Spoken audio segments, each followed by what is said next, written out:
This is Winnipeg Sports Talk Daily with Andrew Hustler Paterson and Michael Remis. Good afternoon, folks, and welcome to Winnipeg Sports Talk Daily. It is great to be back. Andrew Paterson with you, along with Michael Remis, and a huge tip of the cap to Remo and Connor Rabchak for holding it down for the last week.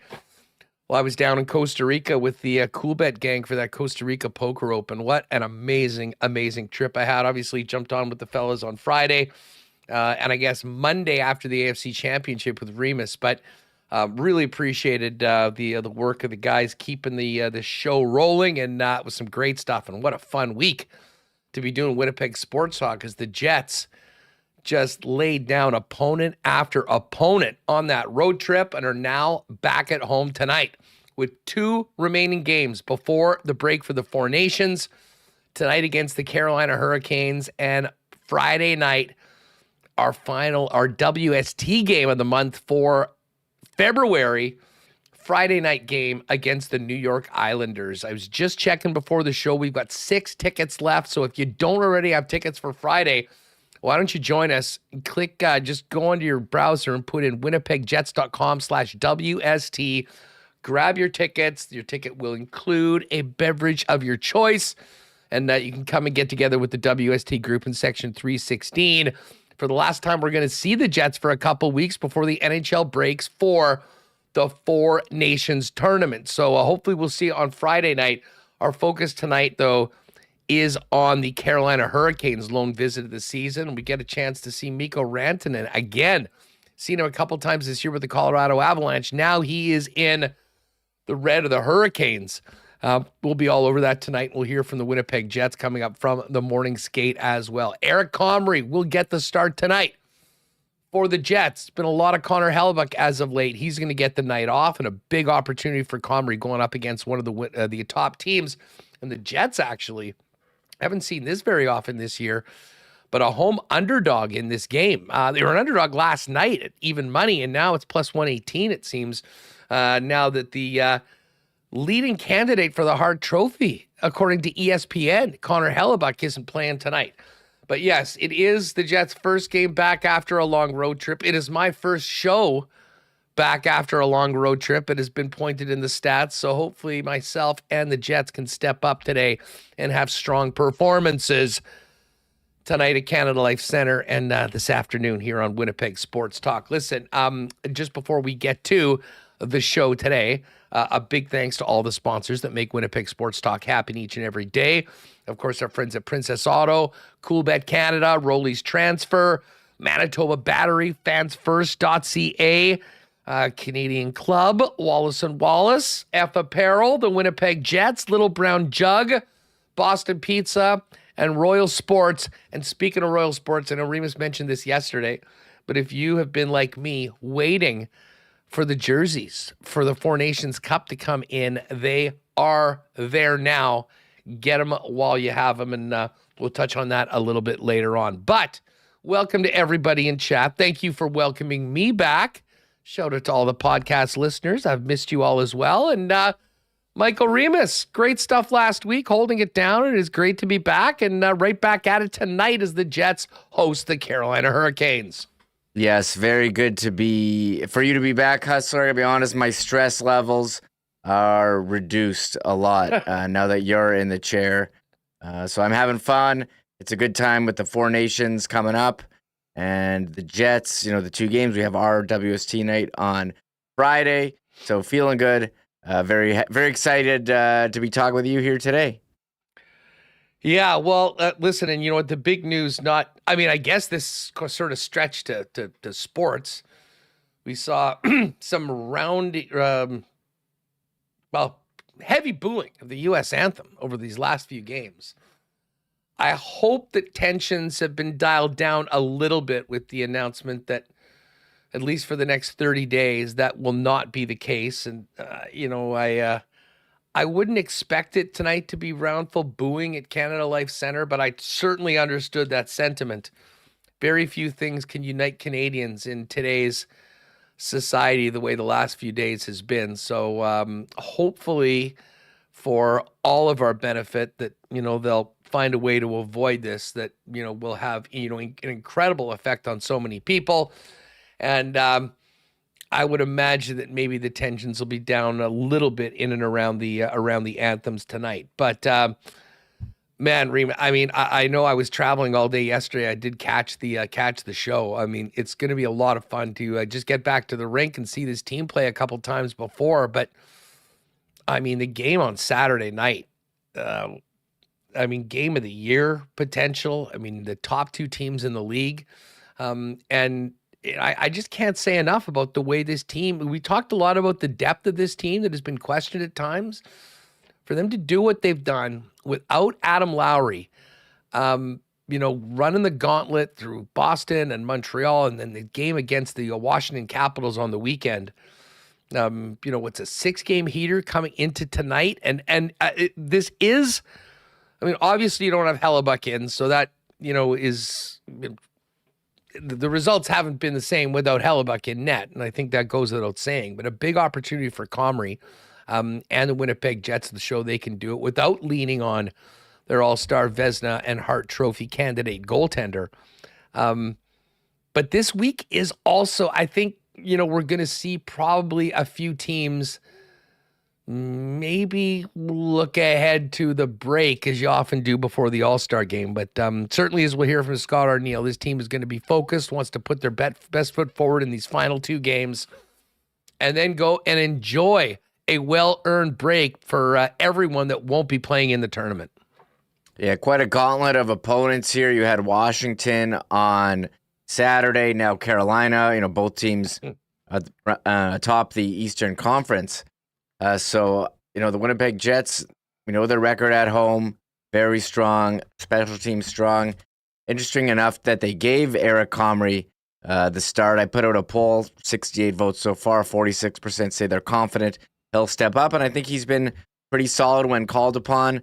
Obviously, you're not going to have Hellebuck numbers because he is the number one goalie in the NHL, but if the Jets can give him some goal support, which they were able to his last start, they'll have a chance to win. So I think he's given them opportunities, kept them in games.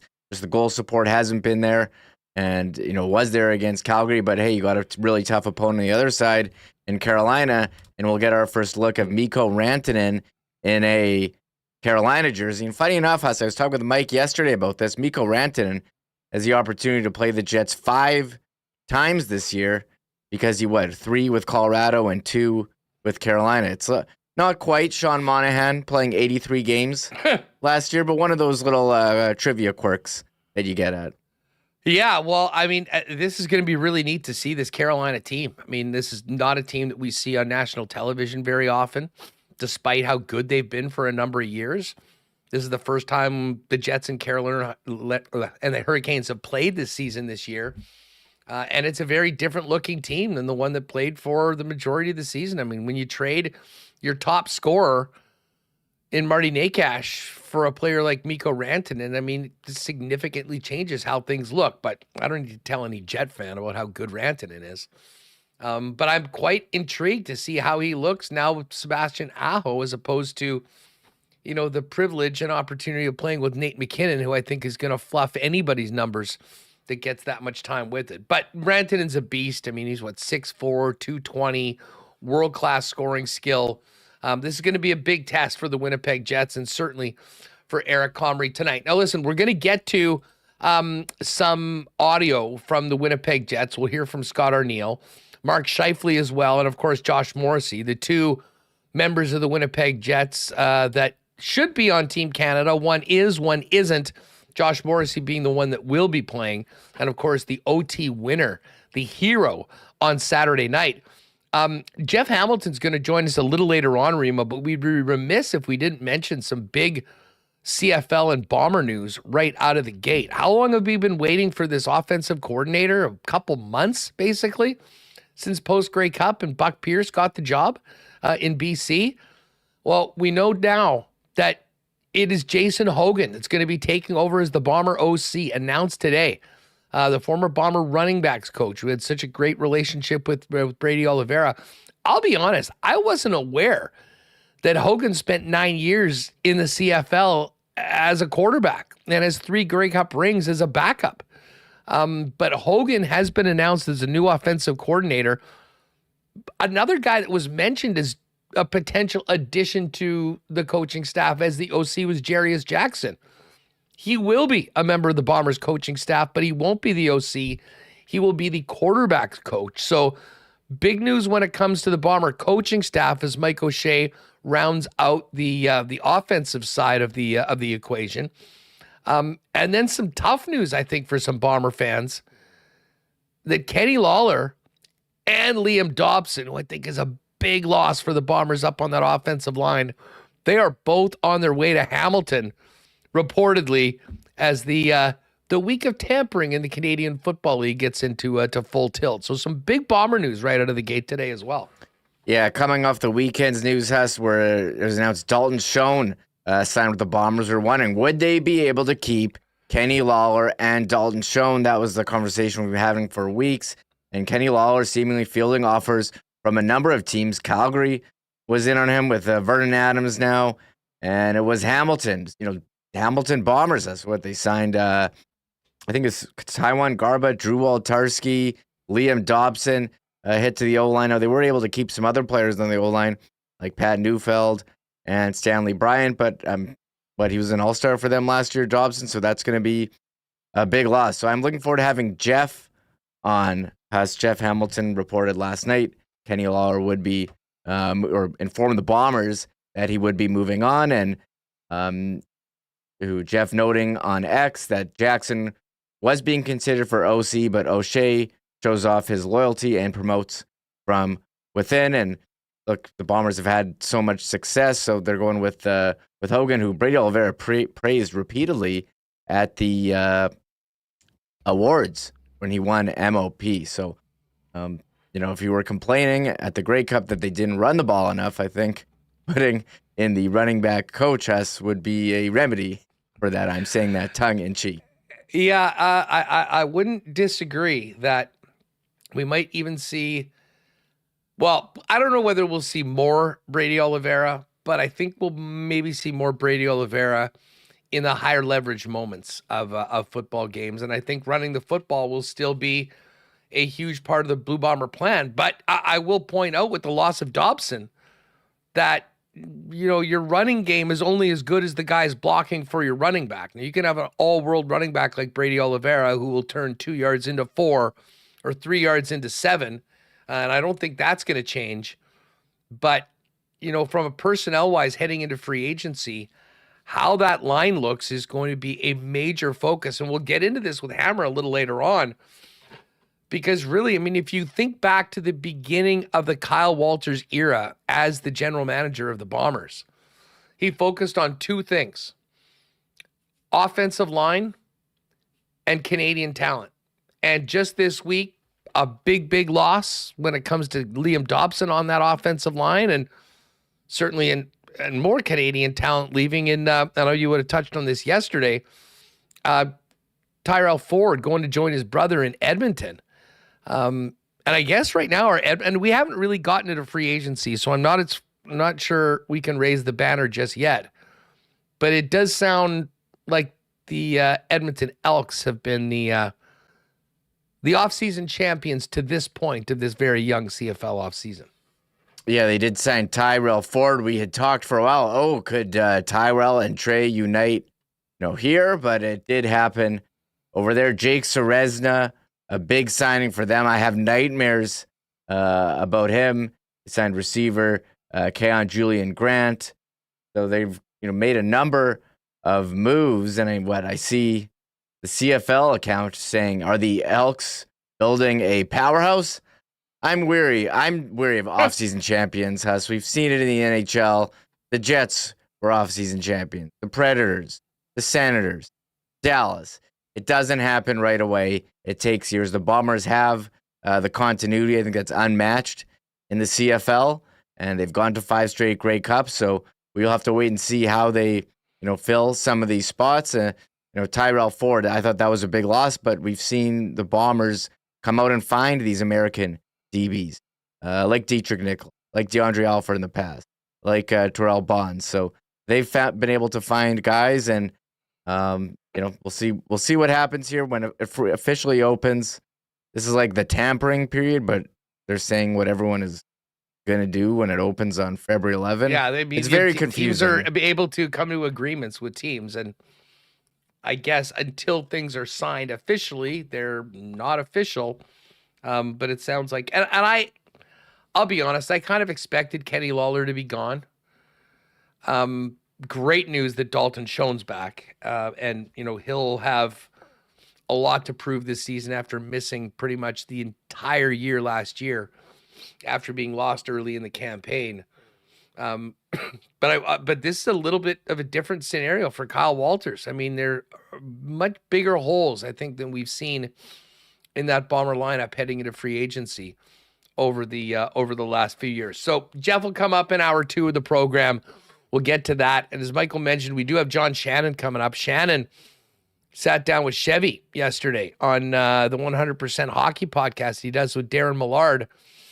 So we'll dive into Jets heading into the Four Nations break, the recent play of a number of players, as well as his conversation with Chevy. That's coming up in a few minutes. But let's get to tonight's game, Remo. You mentioned it is Mikko Rantanen back with his new team, the Carolina Hurricanes. And Scott Arniel, after the morning skate today, talked about Carolina's game, a game that has given the Jets some fits here in recent years. And, of course, the addition of the beast that was always riding shotgun with Nate McKinnon that is now with Sebastian Aho in Mikko Rantanen. Here's the Jets head coach. Extremely aggressive, whether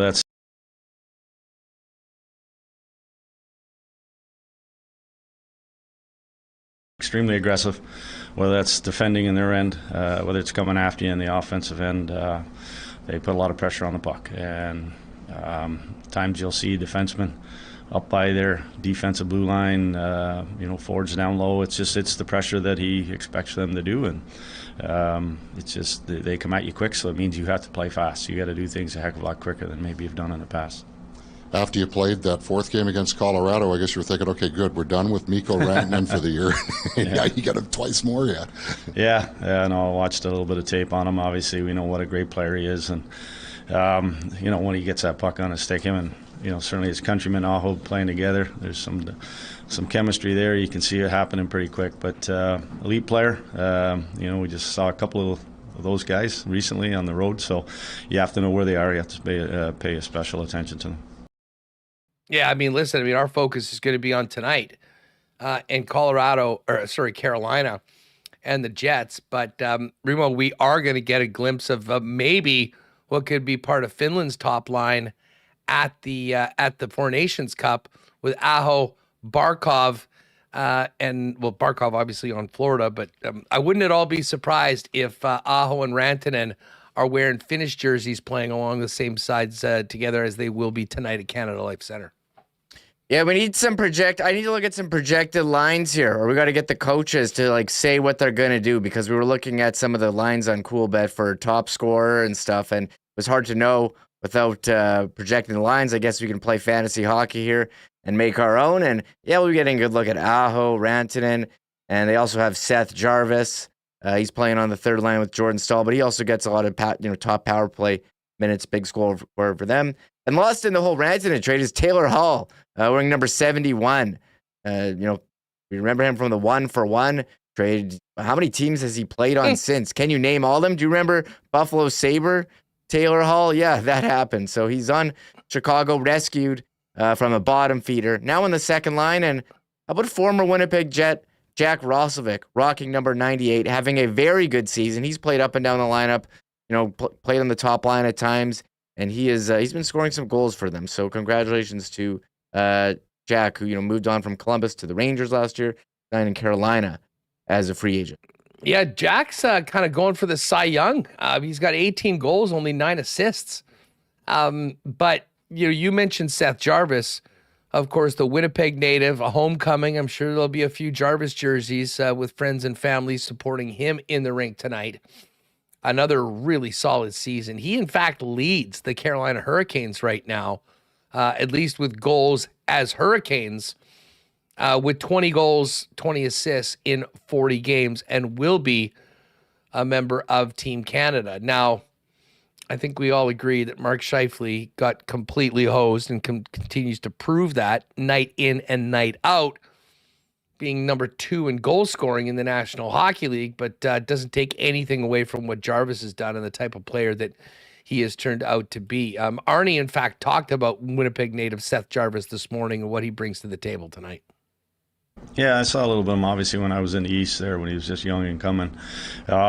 He's a guy that's grown. I remember when they had him on the stall line, kind of on that checking line. He kind of learned how to play without the puck, and now he turned, obviously, his offensive skill on the power play, 5-on-5. I think he's got 20 goals again this year, had record numbers last year for himself, and he's become a real solid all-around player. He isn't just one-dimensional. He kills penalties, he takes face-offs. So a lot of things that he does, just kind of him growing with the game, knowing what it takes to play every night in all situations, and he's earned that opportunity he's getting to play for Canada.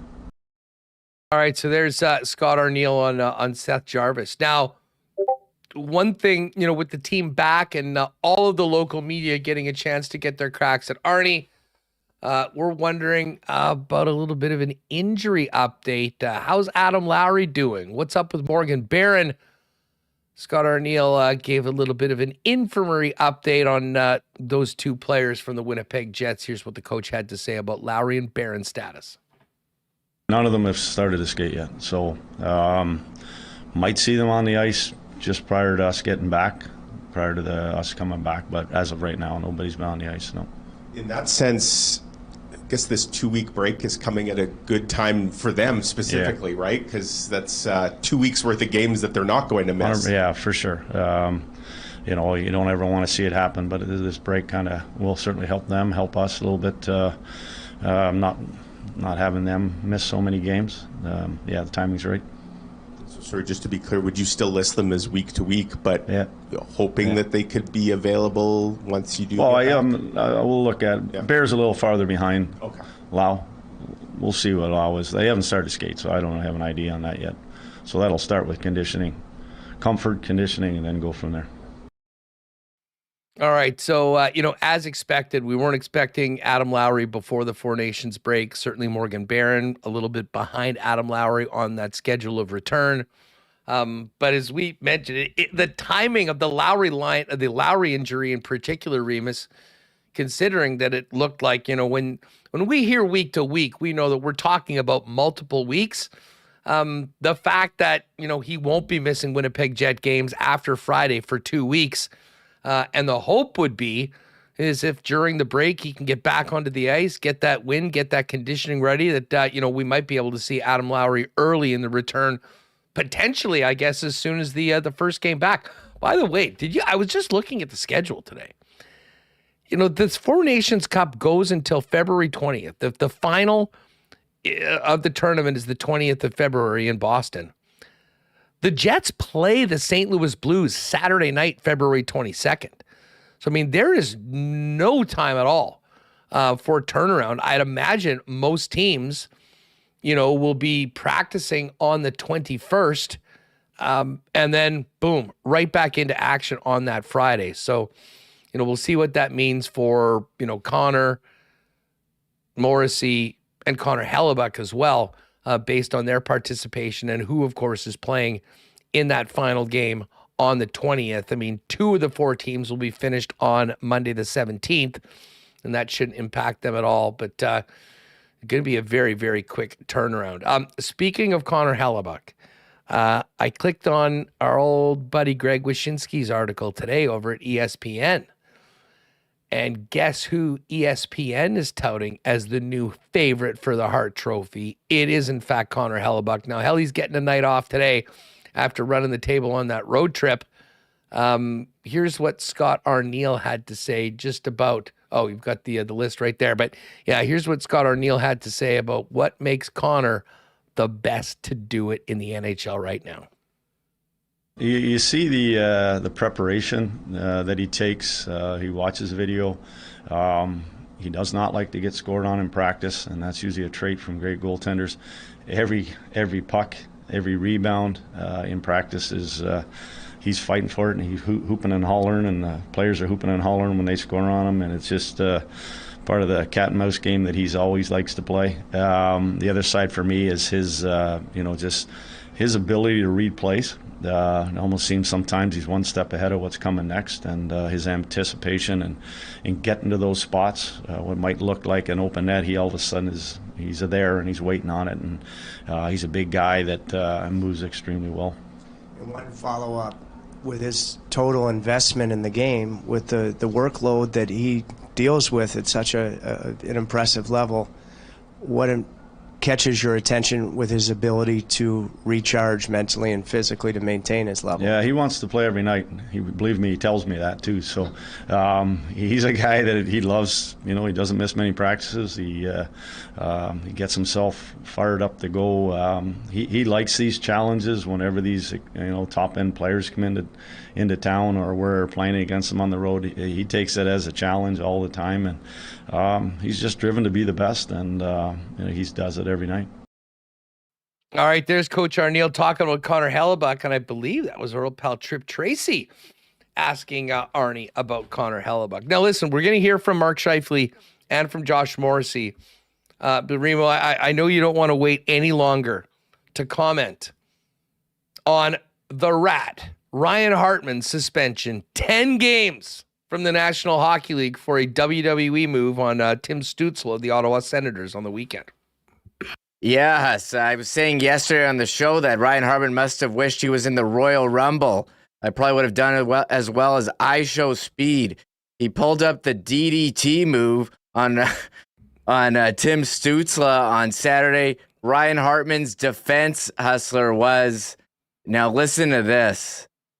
He put his hand on Stützle to regain balance, and their fall was accidental. I said it reminded me of when Happy Gilmore said, he threw his golf club, not because he was mad, because it was made of wood, and he wanted it to be with his family. No word if Ryan Hartman appeals. If he does, the NHL's response, Hustler, to his defense was, we disagree. They ended it at that. Pulled out the DDT, gave Stützle stitches, 10-game suspension. They noted his history, where he's, among that, slashed Cole Perfetti in the face and interference 1 game on Ehlers. He only got $5,000 fine. And we should be applauding Hartman. I said this yesterday and said this earlier, about his precision with a hockey stick and only giving Cole Perfetti stitches. Imagine if he had knocked out an eye or some teeth. I'm sure he would have had, at least a game, and maybe the suspension would have been 20 games. So he's going to appeal, and I don't know if he appeals and it gets signed. They can tack on more games. They should, which they should if he does appeal. I don't think this gets reduced. I was listening to Ray Ferraro on the Ray and Dregs podcast. He said Hartman plays with no honor. He has no respect for his opponents. Everyone is sick of this guy, and he's going to cost him. Here's the number: $487,804.90. And unfortunately, fortunately for him, he's got 2 more years left at $4 million AAV. But no one likes to lose a lot of money, that much money. I don't think he's going to change. Someone's going to get hit next with the cheap shot. And if you want to hurt people, go ahead, but do it in part of a legal fashion in the game. I don't know what wrestling move he's going to pull out next, pile driver, or you can't. I don't even think you can do those in the WWE anymore. So everyone is applauding player safety. Would have liked to see more, but I think 10 games is pretty harsh. Yeah, he listen, the guy is one of, if not the biggest rat in the league. It was a complete joke that he did not get any games for an obvious, intentional high stick to Cole Perfetti last year, anyone with any skin in the game in the Winnipeg Jets thought that was a joke. And I think NHL player safety, with dropping the hammer with the 10 spot on him, I think in some ways they're sort of owning the joke that was the lack of punishment to Hartman for that last year. I don't know. I don't have in front of me how many times he's suspended or fined, but we're into double digits right now. He is more than a repeat offender. And he's gone for 10. And you know who's not too upset about that? Minnesota Wild fans. Even Wild fans are done with this guy. Now, he's sucked this year. I believe he's got a team worst plus minus. He's been dropped as far as the fourth line at times this year and has basically done almost nothing offensively. I think he's got 7 goals and 10 assists. And this is a guy that they invested $4 million a year on a 3-year contract that has 2 more this season. So, they'll have to keep him on the roster. His salary will count. So there's not a big benefit to the Wild, except for the fact that he might not be on the ice doing stupid things to people in the NHL. And listen, that was a 3-0 game when he did that act on Stützle on the weekend. And the Sens then went and dropped 3 on them on the power play to blow them out 6-0. And that's one thing you haven't seen the very often this year, the Wild getting beat on the road. They've got 20 wins on the road. They're under 500 at home. It's one of the strangest home road splits I can remember. But anyways, good on NHL player safety. And if you want a good laugh just to see how the Wild fans have turned on Hartman, go to Michael Russo's tweet from yesterday and just read the comments. Not a lot of people upset that they won't have to deal with Ryan Hartman for a little while. Now, listen, I do want to get to Mark Scheifele. We've got John Shannon coming up. We'll maybe save Josh Morrissey for a little later on today. But of course, Mark Scheifele tied Ilya Kovalchuk for the quote-unquote franchise record for goals. I think Scheifele knows who the real guy that he's chasing right now. But Mark met the media back off the road and talked about being the opportunity with a goal to be the, according to the National Hockey League, franchise record for goals here with the Jets. Obviously it's a huge honor.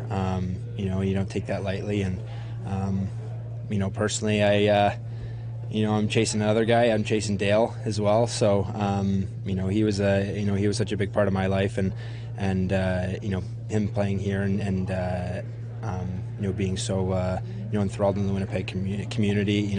Obviously, I know he's up there watching, and I just want to go out in there and play my best, and obviously it's just very, it's a huge honor, and I'm just very, very lucky to be a part of this group of guys in this organization. All right, so there's Mark, and Remis, I gotta say, I love the fact that whatever about Kovalchuk. It's a nice number, and it's nice that he'll officially be recognized as that. But there's a guy that knows Winnipeg, that knows the history of the Winnipeg Jets, and knows a lot about the great Dale Hawerchuk. And Hawerchuk is the standard that we're talking about here in Winnipeg. Yeah, Mark Scheifele, he's a hockey nerd. He played for Dale Hawerchuk. He was, his mentor. So Mark Scheifele, paying tribute, saying, hey, the real guy I'm chasing, like Kovalchuk, nice number, nice to be honored, 320 goals. That's a lot of goals in the NHL. So great accomplishment. But when you talk about what Winnipeg Jets fans care about, it's Dale Hawerchuk's number here, and that is 379 goals. So he's catching up, and it was Dale Hawerchuk who has the statue here in front of the arena.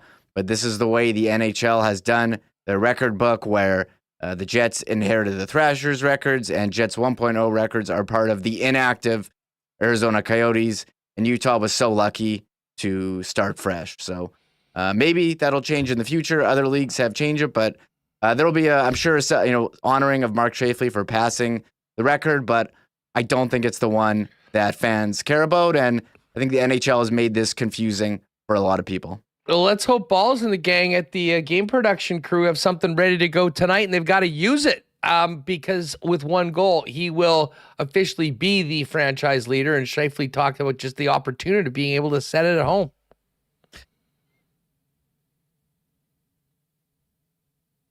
Yeah, obviously, that would be amazing. Like I said before, our fans here are amazing, and they've been like that, since I came here. So, obviously, that would be amazing. And like I said before, that's not the focus. The focus is on this team and doing what's what's required for this group to get a win.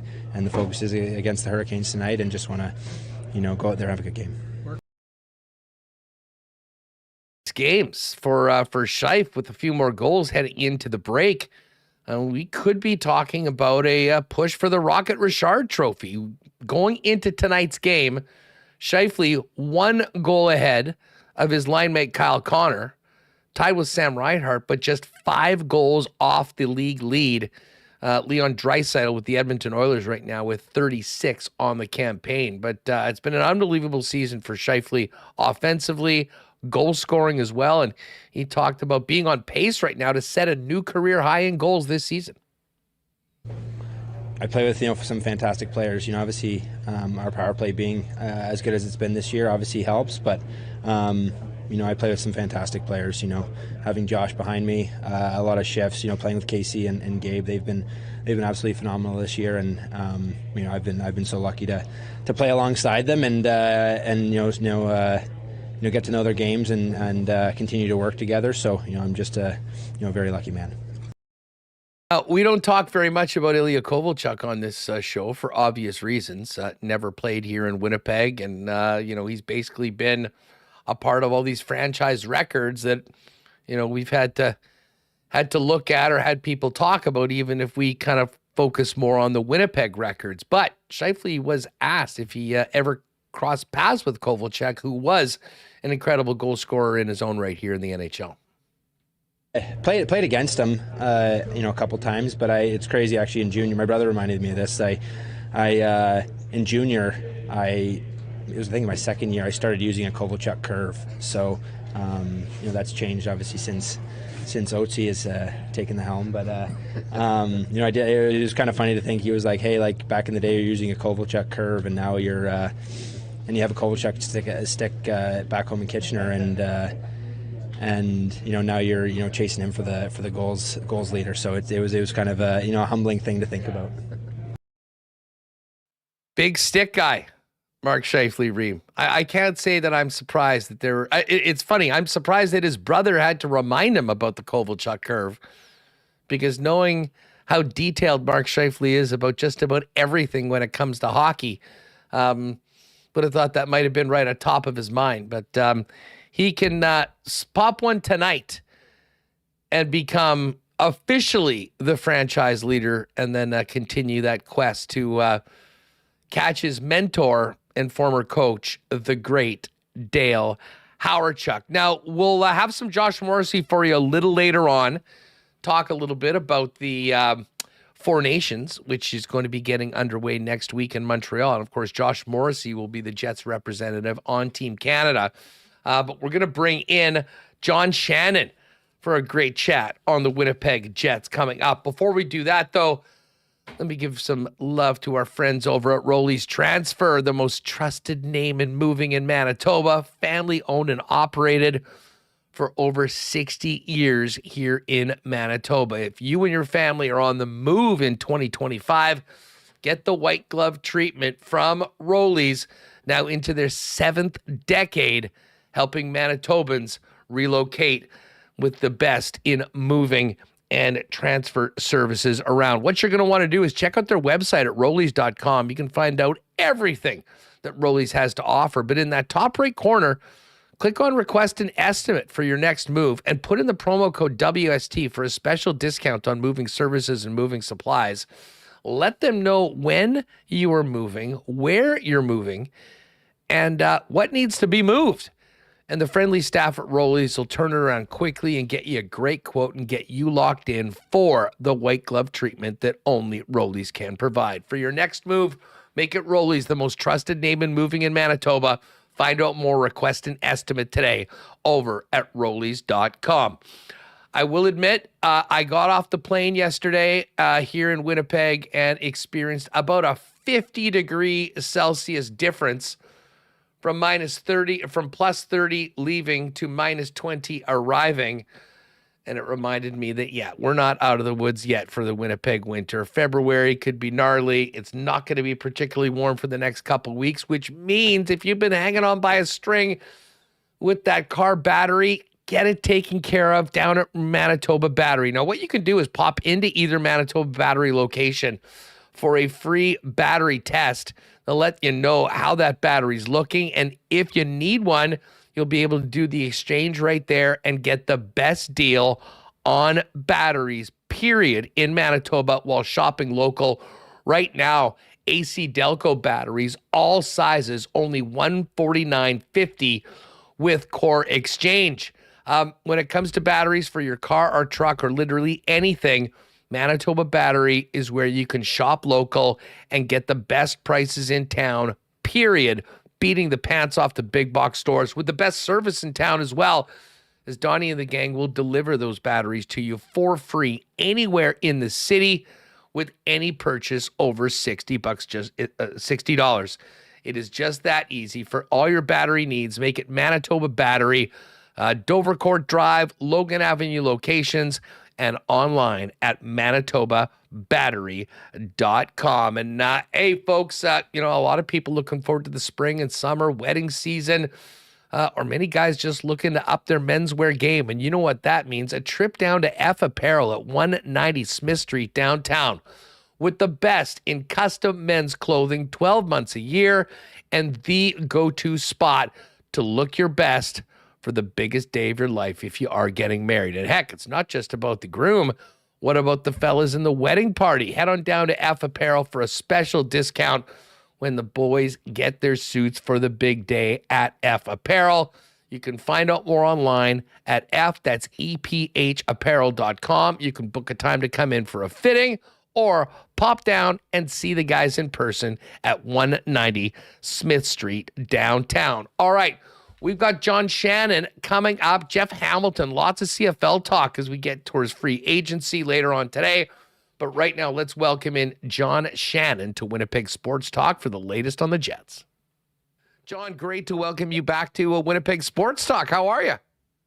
Andrew, always great to be here. And it's pretty easy to talk Jets when they're playing as well. Well, I was just saying, I mean, what a year it's been. I mean, I think there was a lot of people that, were wondering, okay, what's going to happen after the great start? What's going to happen once you get into the new year? And I mean, this team just continues to find ways to win. And I think we're sort of beyond the pinch me portion of the season. And for even the people that were very much non-believers at the start of the year, I mean, based on the body of work, I mean, this team has earned the respect not only of the fans, but I think of teams everywhere in this National Hockey League. It is typically Canadian to wait for a swoon. Everybody waits for a swoon. 15 and 1, wait, something's going to happen. 7 in a row, something's going to happen. And I think we've tried to find those little stoppages in the season to think that the Jets are not really what they are, and they keep disproving us. They really do. It has become an amazing season. I got into a little conversation online one day with John Butchergrass at ESPN about, don't talk to me about the Barkov line in Florida being the best line in hockey. We know where the best line in hockey exists, and it exists in Winnipeg. And they have, I think by my count, they had 31 more goals than the Barkov line. So there are so many good stories with the Jets this season. It is truly amazing of what they've done, and it's been a thrill to be around. It just got me thinking. What a crime it is that Mark Scheifele right now is not going to be part of this Four Nations tournament. But in a way for the Jets, this might have been in some ways the best thing that could have happened, because I mean, he seems to be sticking it to Don Sweeney every single time he plays. 4 goals in the 2 games against the Boston Bruins. And Mark Scheifele's right now second in the National Hockey League in goals. I mean, the renaissance of his game right now, as a 200-foot player, but it's turning into one of the greatest offensive seasons he's had as well. Well, I think we're talking about a renaissance of two players playing great 200-foot hockey, and that's Scheifele and his line mate Kyle Connor. Both are making a huge difference. I want to put it in perspective. I'm excited for the Four Nations face-off. Let's remember, it's replacing an all-star game that has been, yearning for reinvention for a long period of time. Every time they try to reinvent it doesn't work. So we have this one-off thing called the Four Nations face-off. But you know what? The most important thing is the Winnipeg Jets.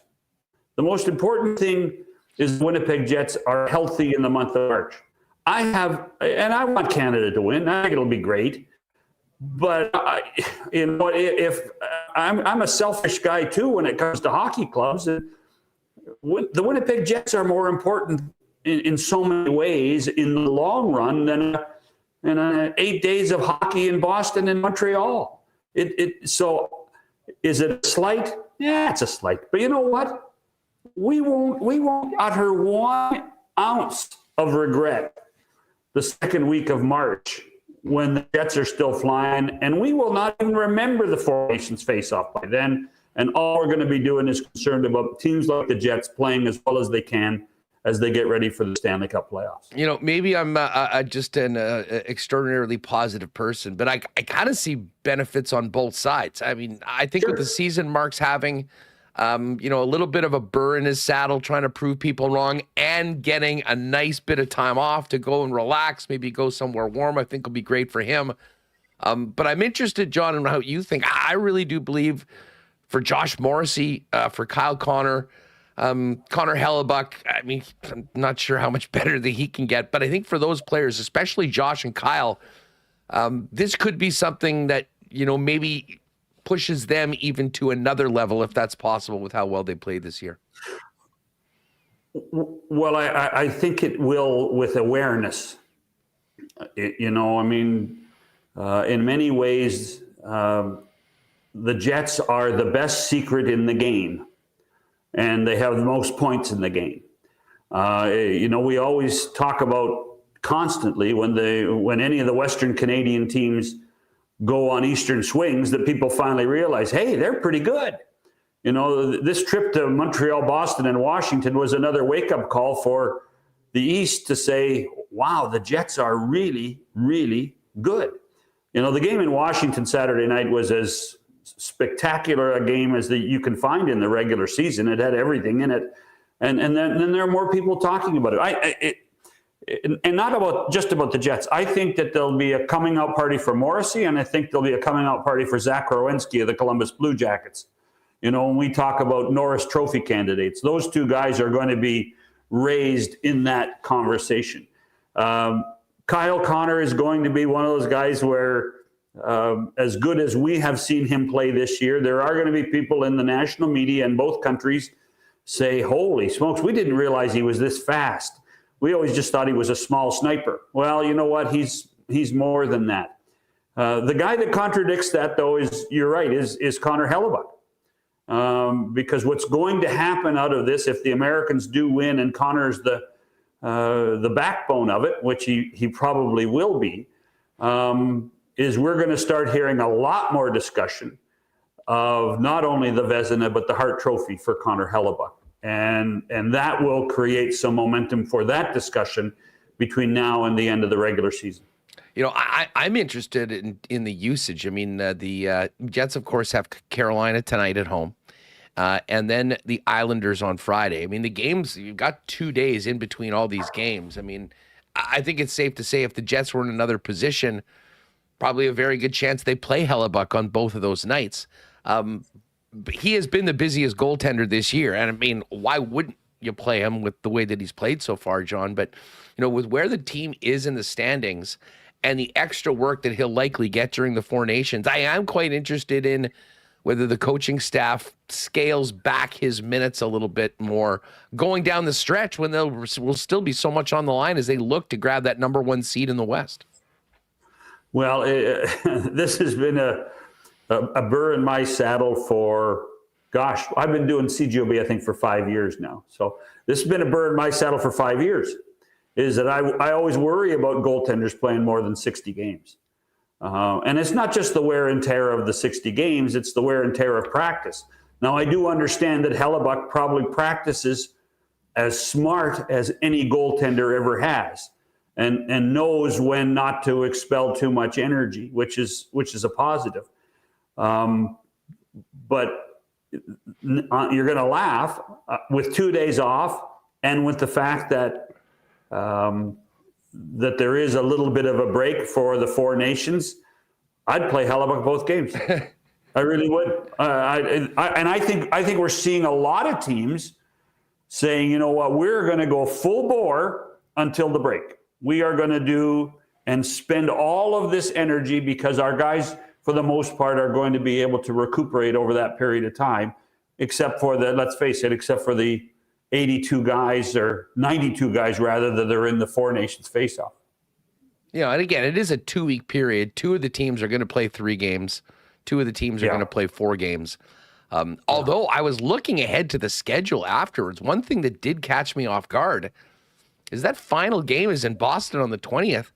The Jets are in St. Louis on Saturday night. I mean, there is not a lot of time in between the end of the tournament and getting right back at it.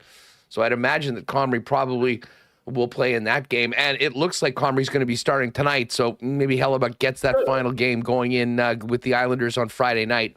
And then hopefully plays great against the Swedes and the Finns when the tournament gets going. John, Andrew, I cannot believe with the influence you have in that town, we could not convince him to get Canadian citizenship. I really can't. I mean, that would have been the best. We've been working on it. It was a big L on my part. But anyways, I am really excited about the tournament. We're actually going to be there in Boston for that weekend, be able to see the games on Monday, and then of course the final, which hopefully will be Canada-USA. I mean, I think that certainly would be the way the league would love it, and I think everyone in North America. By the way, it could just as easily be Finland-Sweden, just for the record. You know, this is. I mean, I do handicap it with the Americans probably being the best team, but never, ever, ever take the Swedes and the Finns lightly. And we could be talking about being at TD Garden, you know, watching Trey Kroner against the Finnish Lions. It could be one of those ones that we all roll our eyes at, but it could be a fact. Well, I mean, listen, it's been so long since we've seen true best on best. I'm here for whatever the tournament gives us, and hopefully it will be a precursor of an even better return to best on best next year with the Olympic Games. John, as I mentioned right out the gate, we got a great podcast that launched last month, 100% Hockey with Darren Millard, and Monday's guest was Kevin Cheveldayoff. Now, for everyone listening right now, if you're with us on YouTube, there's a link in the description, so make sure to go over and check that and give John and Darren a sub and check it out. But Chevy must be in pretty good spirits right now, considering what his team's done up until this point this season. Well, I've known Kevin a long time, and I actually said this to Darren after the show. I have never experienced Kevin this talkative in my career, and which is a great sign, you know, because Kevin is he's a wise man. He's a wise man, and he only gives you what he wants to give you, and is always very cautious about saying things, as he was with us. But he was prepared to expand stories, Andrew, which made it, I think, a lot more enjoyable for him and certainly enjoyable for us. And I think if you're a Jets fan, you would probably enjoy some of the conversation about, you know, the process of hiring Scott Arniel, his attitude about Nick Ehlers, and the overall aspect of the learning curve that they've had in the last 3 years. With Rick Bowness and Scott Arniel as the head coaches. You know, we talk a lot about the job that Arnie's done, but the job that Davis Payne has done on the power play. I mean, John, you've covered this game for a long time. The Jets right now, we're 2/3 through the season, and they're 1 out of 3. They're 33.3% on a clip that would be the best in the history of the National Hockey League. Just thoughts on how this power play has been so good, so consistently good all year, and how much of a difference that could make this team in tight playoff games once we get to the postseason. What's amazing to me about it is that, as I understand it, is that Scott and Davis really weren't well acquainted before this summer. And it speaks volumes to the ability of Scott Arniel to bring in new voices. And I think the voices, both on the offensive side, the defensive side, with Davis Payne and Dean Chenoweth, I think speaks volumes to where this team is going. Not everybody thinks the same way all the time. So to get another voice in there and to add some new voices, I think has been really important to where the Jets. I think you can see it in the players. I think that's the part you see in the players. You know, the frustration with the Jets power play for the last 8 years was it was too static. There wasn't enough movement. You know, and now we're seeing a different alignment. We're seeing a lot more movement of the players. And I think that's very important. And the other thing is, what I really enjoyed is in watching the last 4 or 5 games, you know, you get the first unit on for a minute 10, a minute 15, and then the second unit gets 45 seconds. And the second unit has been as prolific and lethal as the first unit. And to me, it appears like there's almost an inter-competition.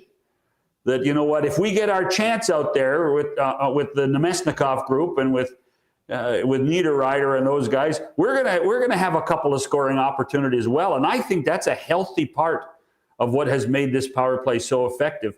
Is not only is it just that single elite unit, it's that second unit that's moving to that elite word as well. And has been so important for the Jets. You know, John, it's so easy for us when we're having conversations. And you know, when I go on shows in other markets and people are asking about the Jets, we inevitably talk Hellebuck, Scheifele, and Connor, and Josh Morrissey, and certainly Gabe Vilardi and the power play.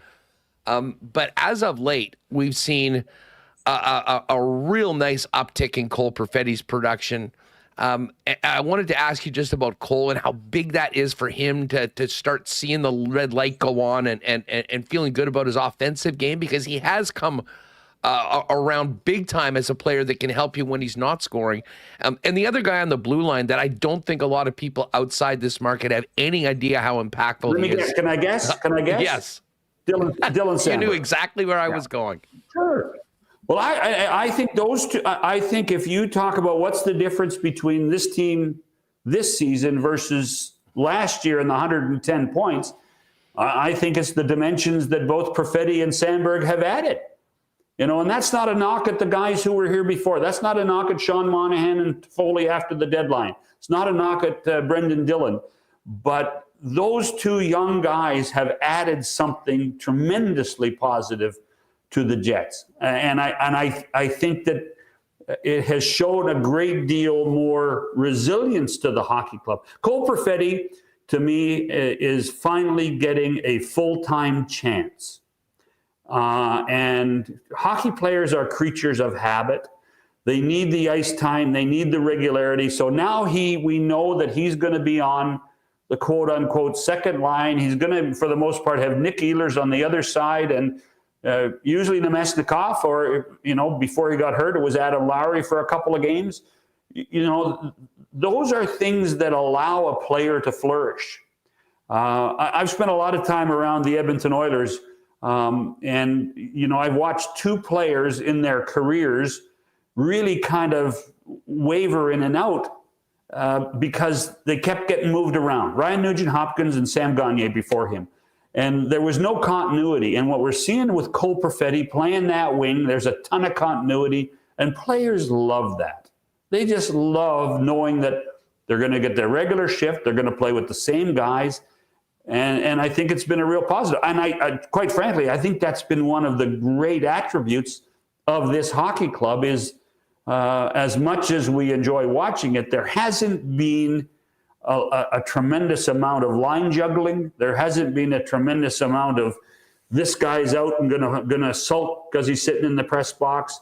The guys that do get put in the press box haven't sulked, and when they do come in, like a David Gustafson, they have made a difference. I think that there are so many great sub-stories with this hockey club, and it's paid off with being the team that has more points than anybody else in the National Hockey League. Well, and you mentioned Gus.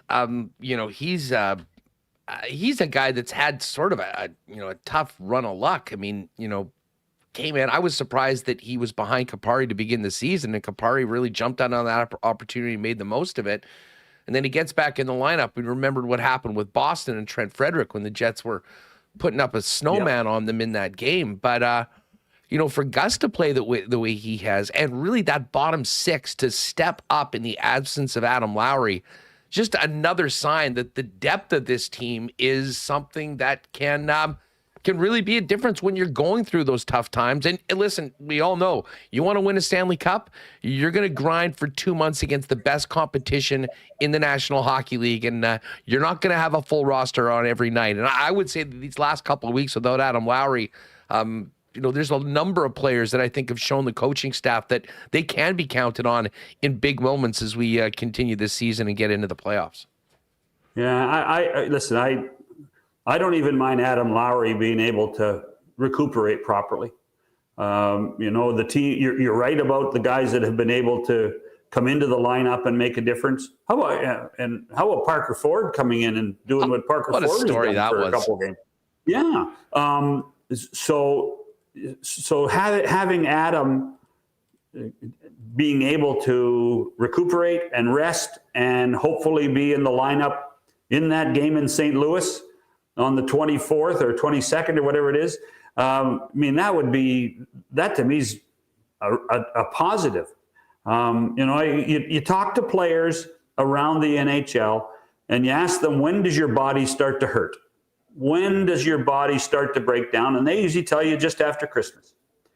Well, and that's 800 guys are going through that. So to be able to take advantage of this situation with a guy like Lowry, who's going to hopefully be 100% healthy, but also get some rest, I think it's a win-win for Winnipeg. It's a win-win for everybody, but I think it's win-win when you're at the top of the heap. John, I hope that folks will go in and listen to the entire interview that you had with Chevy on 100% Hockey from Monday's edition. But while we've got you here, of course, the deadline's coming up. We've seen a bunch of deals happen earlier on. That was something I kind of thought might happen. I mean, almost two separate parts of the trade deadline, one before the Four Nations and then one afterwards. Obviously, the Jets have kept on winning, and they haven't made their move yet. Did you garner anything from Chevy as to what he's looking for, and how active do you think the Jets may be as we get closer to the deadline, considering how well the team's played so far? I mean, it doesn't look like there's huge holes, but a team can always get better. Yeah, and I think there's a pragmatism to Kevin's job. Does he allow for a little bit of emotion and be loyal to this group who has played so well? Or does he say, you know what, our window's going to be closing in the next year or two for some of these guys, we better go full bore? He talked a bit about the Sean Monahan trade last year, and I truly believe he would do it again, even though Monahan did not stay. But at the same time, Vladimir Nemestikov has done a solid job in that position. He's done a really good job. And right now, I think he's playing to prove that they don't need to go get another centerman. I do think that every team, and the Jets have done this better than anybody else, that they need depth. Will there be a depth move here or there? I think there'll be a depth move on the blue line. The biggest challenge, I think, for the Jets is that, and Andrew, you know this, that playoff hockey is a different animal. Playoff hockey is a lot more physical. The Jets have proven they can be physical, but can they be physical enough? And I do think that there's something to be said that the Jets have to go out and find a little more physical play to be prepared for the postseason. That's why Logan Stanley's playing so much. And there's lots of people in Winnipeg, rolling their eyes about Logan Stanley and not Logan Stanley again. But Logan Stanley's going to play a big role in the playoffs. And Dylan Sandberg, with his size, is going to play a big role in the playoffs. Adam Lowry is going to play that role. And there's no coincidence. They're all big body guys. And so the question, I think, comes, and I think Kevin, he didn't say this, but I think he would have to ask himself, are we big enough at key positions for the postseason? And I think the answer probably would be we probably need to go get some insurance. Yeah, I mean, for me, obviously Stanley's going to have his moments where, maybe you're biting your fingernails a little bit. The question for me, I see Connor McDavid lose the puck a lot too. Yeah, Well, I guess my question about Stanley is, we know that he's big. Can he play a more physical game? That's one of the things that it seems sometimes he sort of feels like he is a 5'11" offensive defenseman out there, and we know why he is in there. It is to be tough. It is to be somewhat intimidating, and I think if he wants to stay in the lineup or have a chance of being in the playoff lineup, that's going to be the one thing that he'll need to ramp up going forward. But, this next little while is going to be very, very interesting to see what the Jets do. There's been some big trades already. I've got to ask you about the Rantanen. What was your reaction when you heard about the Rantanen and Nakash deal a couple of weeks ago? I think we were all surprised. I think we were all shocked that it happened on that Friday night. By the way, it seems to be Friday seems to be deadline day. We're going to have to keep track because, the Canucks made their 2 trades last Friday as well, right? So we're going to have to keep track on Fridays. That way we don't have anything to talk about for 2 days on Saturday and Sunday. Necas is a really good hockey player. You'll see that tonight. When Carolina is in town, when Colorado comes back at some point. Rantanen is a great player. Carolina finally has somebody for the first time that can be a game changer. They've got really good players. Sebastian Aho is a really good player. Jordan Staal is a stalwart. But they've never had a guy that when they're down a goal in a big game has said, boys, get on my back and I'm going to carry us. And that's what Mikko Rantanen is. The challenge now is, can Tom Dundon and Eric Tulsky convince Rantanen to stay and live the life in Carolina, which is a great life in the Triangle. It's a beautiful place to live. So that's going to be the challenge. And the thing about Tom Dundon, the owner who's heavily involved, is he loves taking risk. He's never afraid to take the risk if he can be convinced that this player is a good player for his hockey club. They tried it with Jake Gensel last year. It didn't work. I suspect that they're going to have a different result this time with Rantanen and see what happens in the offseason. It certainly was a big swing. They've consistently got through the first couple rounds and then, hit a brick wall in the third round. But they can't, they play playoff. You watch tonight, you're going to say they play playoff hockey now. So when everybody else elevates, how does Carolina elevate? And that's the real challenge. And they've had a huge issue with their goaltending. Can their goaltending elevate in the playoffs? And it hasn't over the years. Not since the days of Cam Ward has it done that. And so those are the challenges Carolina has. But I do think they've addressed one of the biggest ones by getting Rantanen.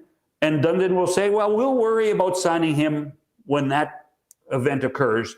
Until then, we're going to be a better hockey club. John, I wanted to quickly ask you about the Buffalo Sabres. They're mired in last place in the East, although they actually won a few games as of late. They're ahead of Nashville, by the way. You know that. Listen, the Nashville story is... Well, let me ask you about both of those teams, considering we were talking about sellers for a minute. How different do you think the Buffalo Sabres and Nashville Predators look on March 8th?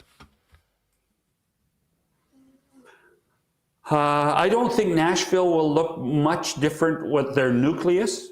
The guys that Barry brought in the summer are not going anywhere. Their goaltender's not going anywhere. I think that in many ways, by playing in Nashville out of the spotlight, Barry Trotz is going to be methodical in what he does with the Predators. I think that's one of the reasons why there hasn't been pressure really to get rid of Andrew Brunette, because I think Trotz knows that Andrew's a good coach and that they're going to get out of this funk somehow. They have lots of draft picks, lots of equity. They're building for the future. I don't think that's a problem. Buffalo's another one, a different one. They're actually playing very well right now. I saw them play in Edmonton, Andrew, and they should have beaten the Oilers. Therefore, like that DJ Paterka he's a force. He's a really good hockey player. Kulich, who's back to be their number 2 center, has made a huge difference. Tage Thompson, who got a bit of a ring on Sunday afternoon against New Jersey, is starting to play the way Tage Thompson we expected him to play. But I think there's a ton of internal pressure there. I think ownership, by the way, with the Bills out of the way, Terry Pagula can now pay attention to the Sabres. And I think that that's going to be a real question mark. There's going to be a ton of pressure. I'm not sure by March, but there'll be a ton of pressure by June to make change in Buffalo somehow, some way. John, before we go, and thank you again for doing this. And again, folks, get on over. Link is in the description. We'll throw it up in the chat if you're with us live. 100% Hockey with John Shannon and Darren Millard. You're going to want to check that out. Monday's edition is the one with Kevin Cheveldayoff. I know you guys will focus on plenty of Canadian content as we sit here just a few days from the Four Nations break. How many Canadian teams do you think we're going to have in the Stanley Cup playoffs this year? Well, I think Ottawa's making it, Toronto's making it, Winnipeg's making it, Edmonton's making it, and one of 2 of Calgary and Edmonton making it. So that's 5. Gonna make fun. Calgary and Vancouver. So that's 5 Canadian teams are going to make the Stanley Cup playoffs. Oh, that'll be music to the ears of the national broadcaster. I can tell you that much. And well, that's good. We listen. This is when the playoffs come and we get Canadian teams involved. It's kind of like Christmas for 2 months. So it's pretty exciting. Well, it's kind of felt like Christmas all year here in Winnipeg, and hopefully the team can keep it going. 2 more games before the break. Carolina Hurricanes tonight, Islanders on Friday, and then a break, and we'll see Kyle Connor, Josh Morrissey, and Connor Hellebuck represent their countries in the Four Nations tournament. John, thanks so much for doing this. All the best to you and Darren with 100% Hockey, and looking forward to talk to you later on this season. Appreciate you as always. We just call this with Millard there, just more Manitoba content. That's all it is. It's more, the Manitoba runs hockey, It's unbelievable. You're the best, John. Have a great one. Cheers. All right, great stuff with John Shannon. Definitely check out that pod. And as I said, Chevy on yesterday's edition of it. We've got Jeff Hamilton coming up. We're going to hear from Josh Morrissey in just a moment as well as we get ready for the Jets and Canes tonight. But I do want to thank the great people at Princess Auto for their support of Winnipeg Sports Talk. Princess Auto, synonymous with Winnipeg, the home of the Bombers, Princess Auto Stadium, and of course, Princess Auto, founded in Winnipeg, headquartered in Winnipeg, and now coast to coast, bringing Canadians the best deals on the most unique assortment of tools and equipment around. Everything you need to complete those projects on your list or start something new is waiting for you at Princess Auto. Here in Manitoba, you can see them on Panet Road, on Portage Avenue West, out in Brandon. And you can always get those ideas forming and shop online 24/7, 365 over at princessauto.com. A lot of talk about the liquor industry lately with everything going on in and around Canada. Not a big deal for us, though, because when we're talking about great whiskey, we think Canadian whiskey in the original Canadian Club since 1848, Canada's finest, available at your local Manitoba liquor marts. Of course, Canadian Club brings you the Canadian Club Original, the Canadian Club 100% Rye, the Canadian Club Classic, and of course, you can also grab Canadian Club and Ginger Ale, another distinctly Canadian beverage, pre-done for you in cans, available at your local beer store the next time you go in for a rack. If you're thinking Canadian whiskey, think the best, the original Canadian Club. Pick it up today at your local Manitoba Liquor Mart. And of course, keep an eye for it at the upcoming Manitoba Whiskey Festival More details on the Whiskey Fest event. That's sort of been up in the air with everything that's been happening over the last few days. But we are still planning on doing that at the end of the month. So stay tuned to Winnipeg Sports Talk for details on that. And a huge shout out to our friends at Wallace and Wallace. Wallace and Wallace, the fencing and overhead door specialists, doing it since 1946 here in the Peg. As we get into spring and summer, if your property needs the security and protection of a new fence, or if a winter's doing too much of a number on your current one, give them a call. They've got vinyl, ornamental, welded wire, chain link, or wood fences. And if it's time to replace your garage door, Wallace & Wallace has Winnipeg's largest selection of overhead garage doors, one perfectly matching your home and adding value to it at the same time. Give Wallace & Wallace a call, 452-2700 here in the city. They'll be happy. One of their members of the team will arrange a time to come down and give you a free estimate. You can also check them out online, wallacefences.com, wallacedoors.com, or pop down to their showroom on Lowson Crescent off of Kenaston. All right, Jeff Hamilton's going to come up in a few minutes, but let's get to Josh Morrissey before tonight's game. And of course, Morrissey will be representing Canada at the Four Nations tournament beginning next week in Montreal and then finishing up in Boston. Morrissey was out testing the new Team Canada gear yesterday. Here's what he had to say about that. Yeah, it's cool. I mean, I'm kind of a hockey gear nerd, so it's, cool to get the new stuff in and take a look at it. And I mean, if you ask the trainers, I'm pretty particular with my equipment, and I don't actually really like new gear very much. So, in this case, it's just nice we're able to have a couple practices to try to break it in before we head over there. But, it's cool. It's, like I said, I've always been a guy that, as a kid growing up, was aware of what, the guys in the NHL were using, and if they changed to a new stick model or something, I was always, up on that stuff and found that stuff interesting. So always exciting to get the, latest and greatest, the new gear, and in this case, obviously, Canadian stuff's pretty cool. Yeah, it is pretty cool. It's available at Royal Sports as well. They just got it in. I've been waiting to grab my hands on a Josh Morrissey Canada jersey, and I will be doing that. But get them while they are still available. Now, Morrissey was the OT hero on Saturday night in that absolute thriller between the NHL's two top teams, the Washington Capitals and the Winnipeg Jets. Morrissey talked about being the sixth different OT hero for the Jets this year. Definitely, the depth of our team has been something we've talked about all year as being a key for us, and definitely it's a huge reason why we've had the season we've had so far. 3-on-3 overtime obviously is it's a skilled puck possession style and fast transition, and you need lots of ability to execute in those scenarios, and we certainly have a lot of guys that I think flourish in those type of situations, and guys in different ways, but it's nice to be able to have that depth. And obviously everyone feels great when they score overtime winner, and team's always happy for the player. So the fact that we've had 6 different guys, it's awesome to have that contribution from around the room. And man, Remo, I mean, of all the OT goals this year, I mean, I think it adds to it. It was such a high octane game between two of those top teams.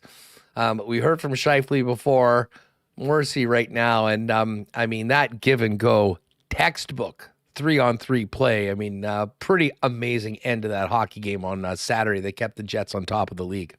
Yeah, the Jets know how to win in overtime, or at least stay out of shootouts if they're not going to win. And there's a great play by Mark Scheifele holding the puck at center ice. So much of overtime is just about possession and being careful and not giving up. Players have really started to kind of game the system there. But yeah, they found Morrissey on the just inside the blue line. Found Morrissey and then gave it back, and then back again. It was just a really nice play there by guys who, when they're on the ice, they seem to know where each other are. Morrissey, Scheifele, and Connor. I would put them against any other trio in the league. It's awesome to watch. Yeah, they are very dangerous when you get out there in 3-on-3, and did it again on the weekend. Now, of course, Josh and Mark Scheifele very close from being teammates here for a number of years here in Winnipeg, and Mark Scheifele on the verge of becoming the franchise's all-time leading goal scorer tonight. Here's Josh on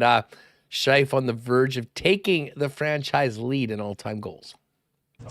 Yeah, I mean, I'd be lying if I said it didn't cross my mind when we went out in overtime to try and set him up and get a big OT winner. But no, it's unbelievable. I mean, you think about what he's accomplished in his career, the level of consistency too in producing. It's a very difficult league to score in, difficult league to produce in, and also the longevity, being able to do it like he has. It's impressive, and he's one of my best friends. We've gotten very close through the years, so just really happy for him to be right on that doorstep. It's something I know that he won't talk about a lot himself, but is very meaningful to him. And think back about the Jets returning to Winnipeg. I mean, he's the first draft pick back here, and has done so many great things for the city, the team on the ice, and he's got that nice long contract, so he'll be here to extend on that, on all those records, into the future with Kyle and the other guys, pushing him as well. But it's awesome, and just really, he's earned it. I've seen how hard he's worked every day, and can't wait to see that one go in and celebrate with him. All right, so there's Josh Morrissey on Mark Scheifele potentially doing it tonight, and here is Josh just after everything that Mark has meant to Winnipeg and to the Jets organization. Here is on the potential that he can do it tonight in front of the home fans. I think my experience as a player, I don't score as many goals as Scheif, but you'll take him anywhere, home, on the road, any situation. But certainly if it works out that he finishes that record off at home, I'm sure he'll get a huge embrace from the fans, and I know that would mean more to him, to be able to do that. He's grown up in Winnipeg, and, obviously committed to being a Jet, hopefully for his entire career, and that's pretty special. So for him to be knocking on that door here, and hopefully it happens tonight, it's pretty cool, and I know the home fans would be would show him that love and support. All right, so there's Josh Morrissey on that. We may have to put together a little WST parlay that has Scheifele scoring that franchise leading goal tonight. And maybe we'll get Josh Morrissey involved in it on as well. One more, though, from Morrissey. Here he is on Seth Jarvis, the Winnipeg native that will be a teammate of his at the Four Nations, but on the other side of the rink tonight. We don't see them a ton, but, I think he's kind of a Swiss Army knife, plays on the penalty kill, power play, obviously, and lots of different situations, can score. He's crafty, and it's just seemed to continue to every year evolve and improve his game. So, definitely one of the guys we need to key in on their team. And as you said, it'll be fun to get to know him a little bit there over the course of the tournament. Coming up, I haven't had the chance to spend much time with him off the ice, so heard nothing but great things. He's got a big personality, and lots of funny stuff in the media, so looking forward to getting home. I think he joked that he'd be willing to play right D if he had to. So maybe you'll really get to know him. He might be your blue line partner. Hey, you never know, right? I'm sure like I said, he's a Swiss Army knife, so hey, we'll see what happens. Thanks. Morrissey on his soon-to-be teammate Seth Jarvis next week. And, of course, final Jet game is Friday night against the New York Islanders. And then next week we dive into Four Nations coverage here on Winnipeg Sports Talk. And I, in fact, am going to be doing the show from Boston, not next week, but the following week. So the Canada, Finland, USA, Sweden games on Monday, and then the championship game. Myself, Dustin Nielsen, bunch of the Cool Bet guys are going to be out there. So going to be really excited about being able to bring you the sights and sounds of the Four Nations tournament from Boston right here on Winnipeg Sports Talk. Jeff Hamilton's coming up in just a minute. Let's get to fan feedback, brought to you by Fans First, your number one spot for buying and selling Winnipeg tickets on the resale market. Always a great place to check because Fans First has no fees, gang. What you see is what you pay, period, which is a stark contrast if you've ever been buying tickets on any of the other resale sites with all those added fees. Fans First is by fans, for fans, no fees, and by far your best spot for selling tickets if you've got a couple extra ones that you need to get rid of. Let's get over. Vincent Toba asks, when is the absolute last chance for Scheifele to get injury called up for the tourney? Well, I mean, basically the end of this weekend. I mean, we'll know whether anything happens to any Canadian forwards over the course of these final few games of the season. And I think considering Mark is number 2 in goals in the National Hockey League, he would be the logical first choice for a call if one of the forwards was unable to compete for Canada. We'll see whether that happens. I'm sure he's already got some plans to go somewhere warm and get away from the game for a little bit, but knowing Mark Scheifele, I'm pretty sure he'd be more than happy to change his plans for the honor of playing for Team Canada. And I'm just looking at the poll, speaking of Scheifele. Will Mark Scheifele set the franchise goal record tonight? Yes, is 74%. So we're definitely going to have to put Scheif goal on that WST parlay. 17% says Howard-Chuck has the real record. Mark touched on that a little earlier today. 5% says he'll get an assist instead, and 2% said no. So a lot of love for Mark Scheifele right now, and certainly if he can make that happen tonight, as Josh Morrissey said, should be a great celebration for Mark, passing Ilya Kovalchuk as the all-time Jets/Thrashers goal-scoring leader. Still a ways to go to catch his old coach, Dale Howard-Chuck. Keep your thoughts coming in. And by the way, huge crowd today, over 500 people in the chat today. Great to have you all with us. If you haven't already, make sure to hit that subscribe button and give a thumbs up while you are here. So it's great stuff as always on Fan Feedback, brought to you by Fans First, by fans, for fans, no fees. All right, let's get to a busy week in the Canadian Football League and a lot of big questions around the Winnipeg Blue Bombers. Guess who's back? It is, I believe, the birthday boy, Jeff Hamilton. Hammer, is the word on the street true? This is a big day of celebration for all the Hammer maniacs out there. Oh, hold on. We got you. We just got you muted here. Is the mute up, Reem? It's not me. It's something with him. Oh, Impossible. Okay, you're good okay, now. yeah, but we do have the echo thing that we just need to fix. Oh, Get the smoke machines going. Yeah, that's Try right. now. I already got my trunks on. The About to get my special ass kicked intro by the for the number one birthday boy. WWE What's guy. going on? Okay, we can hear you now. Okay, we good? We're good. Yeah, rumors true.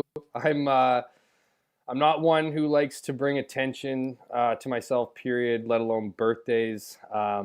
It's number 39. So it's my my last year, really.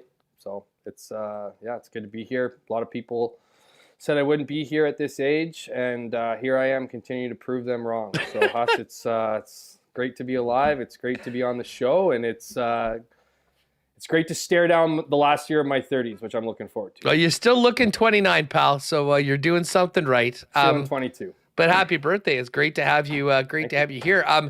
Not just a day of chilling and enjoying birthday stuff. There's a lot going on in and around the Canadian Football League, and no. How dare they? I mean, let's start off with the Bombers and on the coaching side of things before we get to all this player movement in and around the league. Jason Logan gets the gig. I mean, this had been. I mean, they could have done this a long time ago. I guess the first question is why. Maybe they did. Well, maybe they did do it a long time ago. Didn't decide to let us know. Tell us about it. What have you learned? Truly Mike O'Shea, it feels. And by saying that, that's not a slam dunk one answer. That could be a number of different things. Maybe Mike O'Shea felt like Jason Hogan was the OC of the future, and maybe Jason Hogan knew it, a while ago, and they just went about business as all of us on the outside, at some points borderline complained that, how can this team do business without, their offensive guru, in his seat or chosen or whatever. And so that's very well a possibility. Now, heard a bunch of names. Jarius Jackson was a name I kept hearing. That was the name I kind of expected to hear as the offensive coordinator. And that's only because of his resume, right? Jarius Jackson, of course, was the interim head coach with the Edmonton Elks this past season in 2024 and was there for 3 years, all of which he was the OC, right? So it seemed like a natural fit, a guy who kind of, when they played musical chairs for new jobs around the league, didn't have anywhere to sit. Of course, Jarius Jackson was hired as a QB's coach. So this, to me, kind of speaks to, I was just, in my conversations, in my private conversations, it was more or less like, I just can't wait for them to announce that it's Jason Hogan and we'll just move on. And I'm not trying to suggest, I just felt like that, with the silence, it would have been weird for me kind of outside of Jarius Jackson if they would have hired someone, even someone particularly wasn't even on. And again, what's weird to me doesn't really matter. It's just it would be weird in the process. And now that's obviously, when you talk about the process, Huss, it's been pretty slam dunk over these last few years, even at times when they made change, right? From Jordan Younger outside of Richie Hall. That was a little bit of surprise, but it wasn't a surprise that Jordan Younger was the DC. Now, Mike Miller was a little bit more of a surprise simply because he had just finished his playing career when he became special teams coordinator. But even that didn't really seem like a big surprise, just because knowing Mike Miller's, first of all, his resume and the fact that people consider him the GOAT when it comes to special teams, obviously having the league's all-time record for special teams tackles, but also the fact that he's a Mike O'Shea guy. The only thing we really know about Jason Hogan, someone who's covered this team for years, and certainly while he's been in Winnipeg, all we really know about him is how much Brady Oliveira really likes him, right? You don't really hear a lot about the running backs coach. And outside of kind of interviewing him with the opportunity to interview him once a week, I probably talked to him once or twice since he's been here. It's really just to talk about the stud running back that's Brady Oliveira, right? So I don't really know the relationship with him and Mike O'Shea or their history or whatever. Obviously, it's good, but that's the only part that's a bit surprising. Now, I'm not trying to say he's a surprising OC, but he wasn't really one of the names being tossed out either. And I don't think, unlike Jordan Younger, were really people advocating for him to take this position. Again, I'm not trying to sell it like it's a bad choice. We'll have to wait and see, regardless of name recognition. The job is going to be judged based on the results in the field. No one cares about reputation or necessarily resume if it isn't backed up in action when you get the role. So I think it's an exciting thing for Jason Hogan. I think it's an opportunity for Jarius Jackson to stay in the CFL. To me, I'm not going to be in his head, but I don't think he envisioned going from potentially the head coach of the Edmonton Elks to the quarterbacks coach of Winnipeg, but he is going to have an opportunity to really coach Jason Hogan. I don't think this is your typical quarterbacks coach role. I think it will be probably a great opportunity to mentor Jason Hogan and anyone who knows Jarius Jackson. I'm not going to pretend to know him incredibly well, but my interactions with him, he's a great guy to talk to. Like, I remember in the handful of times I've been in Edmonton the last few years, like there, on a number of occasions, we'll have a back and forth, and he's really great at answering your questions. Some are better than others. I'd put him up there near the top, to the point where I would sidebar him for 5, 10, 15 minutes. And it kind of gives you kind of got that same feeling, you get with some hockey players sometimes. You're like, you've been talking to me for 15, 20 minutes after your required, talking time. Like, I'm just trying to be respectful of your time. And Jarius Jackson's one of those guys who just gives you all the time and more. So I think he'll be an excellent fit in Winnipeg. I think Jason Hogan, obviously, with his experience here and his relationship with the players, will probably, will definitely get a strong start here. And again, I think it's an interesting year. I think a lot of fans are curious what the Bombers are going to look like this year, given all the change. And as you alluded to, Huss, not just the change in Winnipeg, but the change around the league. So moving on from the coaching staff, I'm glad you got to Jerry's, because it was interesting that he's coming in as a quarterbacks coach with all that experience, but there's something to be said for being part of what Mike O'Shea has built moving forward. I'm sort of with you. I think those guys really will be working hand in hand. I didn't know that.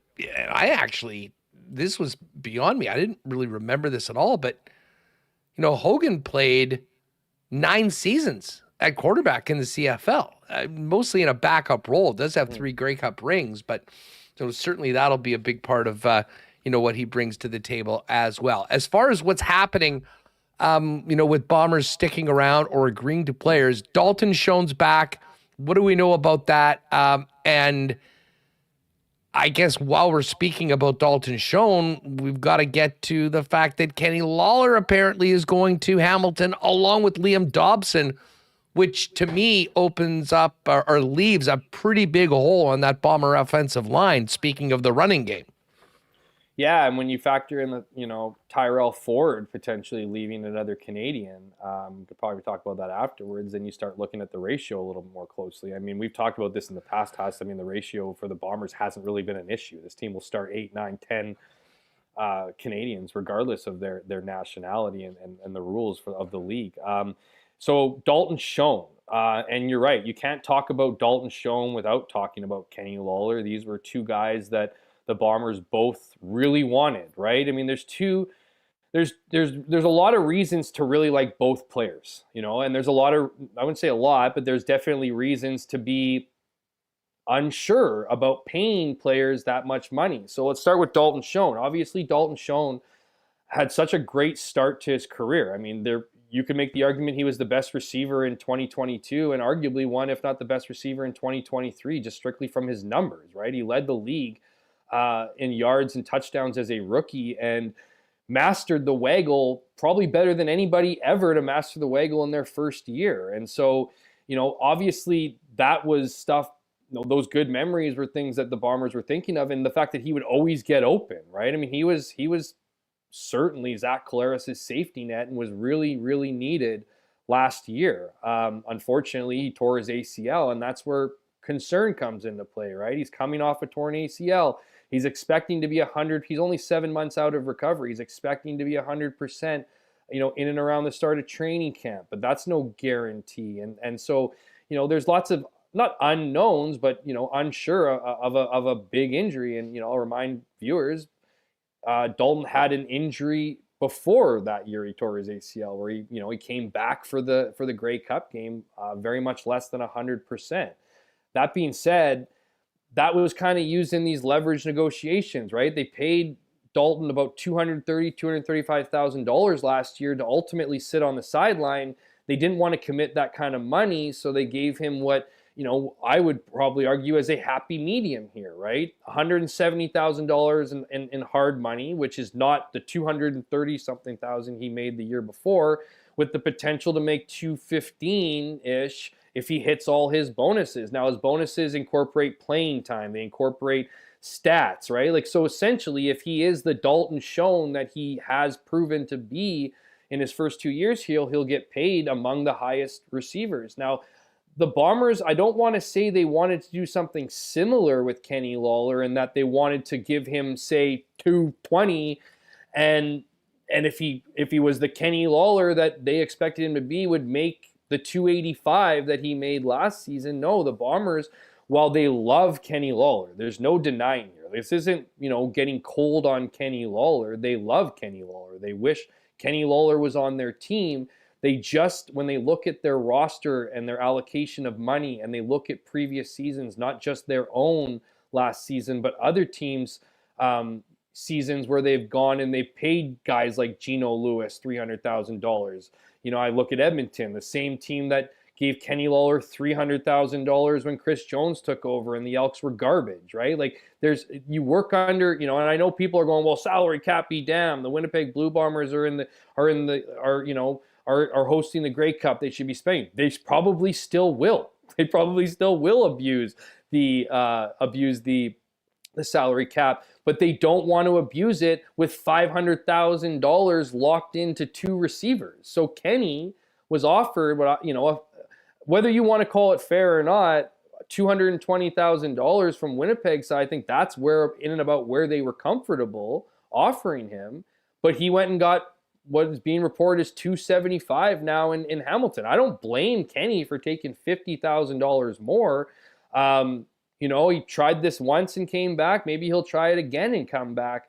It'll be interesting to see. I'm not trying to create any rift here, but leave you once, kind of, shame on whatever us in this situation, leave us twice, shame on you kind of thing. So, I mean, I don't know what that relationship will be like, but I know that the Bombers are just not comfortable paying a receiver $275,000 or $300,000. So Kenny got exactly what he wanted. Good for him. He's going to have a different situation in Hamilton. Ted Gavaya, really making his presence felt in his old stomping grounds over in there. But I'll also say this to other, to fans, and a lot of people know this already. You don't win the Grey Cup by winning free agency.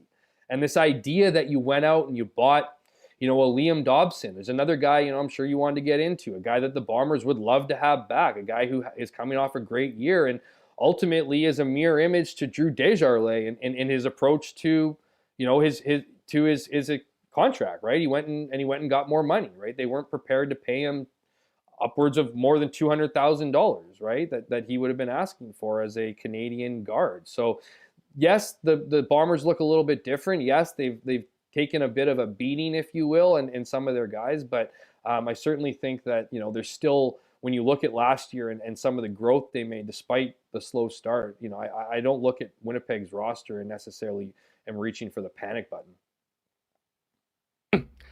I don't think there's any panic, but there's certainly a lot of work to do. Oh yeah. I think to Walters, it's just interesting. You see a guy like Dobson leave the group because, the beginning of the Walters era, as I mentioned earlier on this season, focused on two things: improving an offensive line and not getting the quarterbacks killed, and improving the Canadian talent on the roster, which was an absolute disaster under Joe Mack. And, it speaks to me, the fact that the ratio, to use your quote, wasn't really an issue for the Bombers. I mean, that is not normal in the Canadian Football League. So yes, I think they were coming from a real area of strength, but at the same time, two places that have always been focuses for Walters and Winnipeg when building their club takes a pretty big hit with the loss of Dobson. Yeah, but like I said about Dobson and Drew Desjardins, well, and this is no shot to either one of those guys. Like, this is we all know how short football careers are, and I would advise any player, for that matter. I mean, I'm not here giving my advice by any stretch of the imagination, but I advise any player to make as much money as you possibly can in the time that you're in this league. There is benefits to taking less money. Environment, consistency, loyalty, right? Like, I mean, the Bombers look like they're being torn apart here, but these guys have set up shop and created families here, Huss. There's guys who've started here single and now have families. Drew Wolodarski, very sad that Drew Wolodarski's gone. He's one of the nicest guys and one of the best locker room guys you have. Drew Wolodarski was a Winnipeg Blue Bomber for 7 years. That's 2 careers. The average career is like 2 to 3 to 4 years. He was here for 2 careers. You know what I mean? And so, like, eventually they need to turn things over here. And so, you look at a guy like Liam Dobson, and you're right, man. I mean, that's a guy who they would have wanted to continue on, but the Patty Neufelds, the Stanley Bryants, I mean, Patty Neufeld would be a better example, right? And Michael Couture before that, before he took more money, in BC, Chris Kolinkowski, like, these guys have all kind of stuck around. Jeff Gray before that, making good money, just not best in the CFL money. And that's why you have teams like Hamilton who haven't won a Grey Cup. Remember that dialogue, that narrative percolating in Winnipeg for decades? Well, that still exists in some towns, so they need to spend that. I mean, yes, you don't want to get rid of Canadian linemen, especially, and this is Kyle Walter's biggest pet peeve, is developing them and then having them, go get more money somewhere else when they really start to come into their own. Because this is the other thing. Liam Dobson was a West Division All-Star. I don't know a single person in Winnipeg who voted for him. Like that was like Winnipeg favorite. Like that was people who look at the votes, go, that guy's in Winnipeg. Like I never voted for Liam Dobson in all the research I did. So like we're not really sure just how good Liam Dobson actually is, to be honest with you. So like, yeah, it might be like the other part with the Bombers, and because of their ratio, is they might start an American at guard. And guess what? When you start starting Americans at guard, the ratio, that idea of paying the Canadian interior linemen are not better than American interior linemen. They're paid more because they're Canadian. So the idea that you have the luxury of putting an American there, I don't think is necessarily a bad thing. Now, we'll have to figure out, the team will have to figure out where the roster configures and where they'll have those guys, right? They do still have the 7 guys, even with the loss of, potentially of Dobson, the loss of Tyrell Ford, right? But those are still 2 Canadian starters that they have. So, Kevin Clercius will take over for Drew Wolotarski. He'll be, so I think they're still pretty good. They just don't have that safety net that they once had where it was like, oh, this guy is injured. Like Jake Thomas is injured. Oh, no problem. We'll just start an American there. We've already been starting, 9 Canadians. Well, when you lose 2 bona fide starters that are Canadian, then it starts getting tight. But I still think the Bombers are in a position where, where they still are in a good spot when it comes to the ratio and trying to configure out what which Canadians are gonna start where. I will admit I was a little surprised. Not that he wasn't a good player, but just with Brady Oliveira, I didn't think the Bombers would have been focusing on the running back position. But they signed Peyton Logan. How much is this about a backup to Brady, and how much is this about the return game? Both. It's more so the latter, though, I'd imagine. Oh, absolutely. Like I don't think they're looking to go American on the running back over there. The reigning MOP for sure. And this is Peyton Logan's a guy that has proven he's a proven returner. Now, is he electric? I think that's up for debate now. But he is a guy that and also does a great job in the run game. So he's versatile, right? You hear coaches want versatility. I didn't even know that signing happened, to be honest with you. So that to me speaks directly to the return game, and that's an area that the Bombers need to. I was thinking, I don't think the Bombers ever would, Huss. I just don't.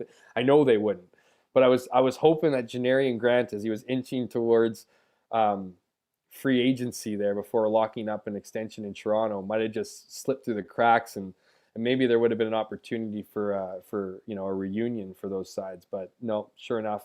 But yeah, I think Peyton Logan's certainly a step in the right direction for improving a return game that was, quite frankly, non-existent last year.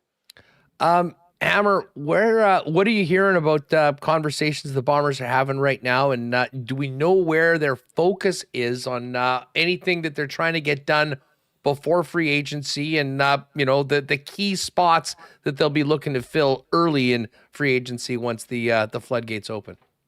Yeah, it's interesting. You look at the loss of Lawler. You'd think maybe there's potential receiver. I don't think there is. I don't think that they're I don't think they're looking to replace Kenny. You got to remember too, it's a pretty good chance Ontario Wilson comes back. So that would be a guy who returns, 1,000-yard receiver, right? So when you consider the group they have with him, it's not exactly doomsday. But it's kind of the same thing, man.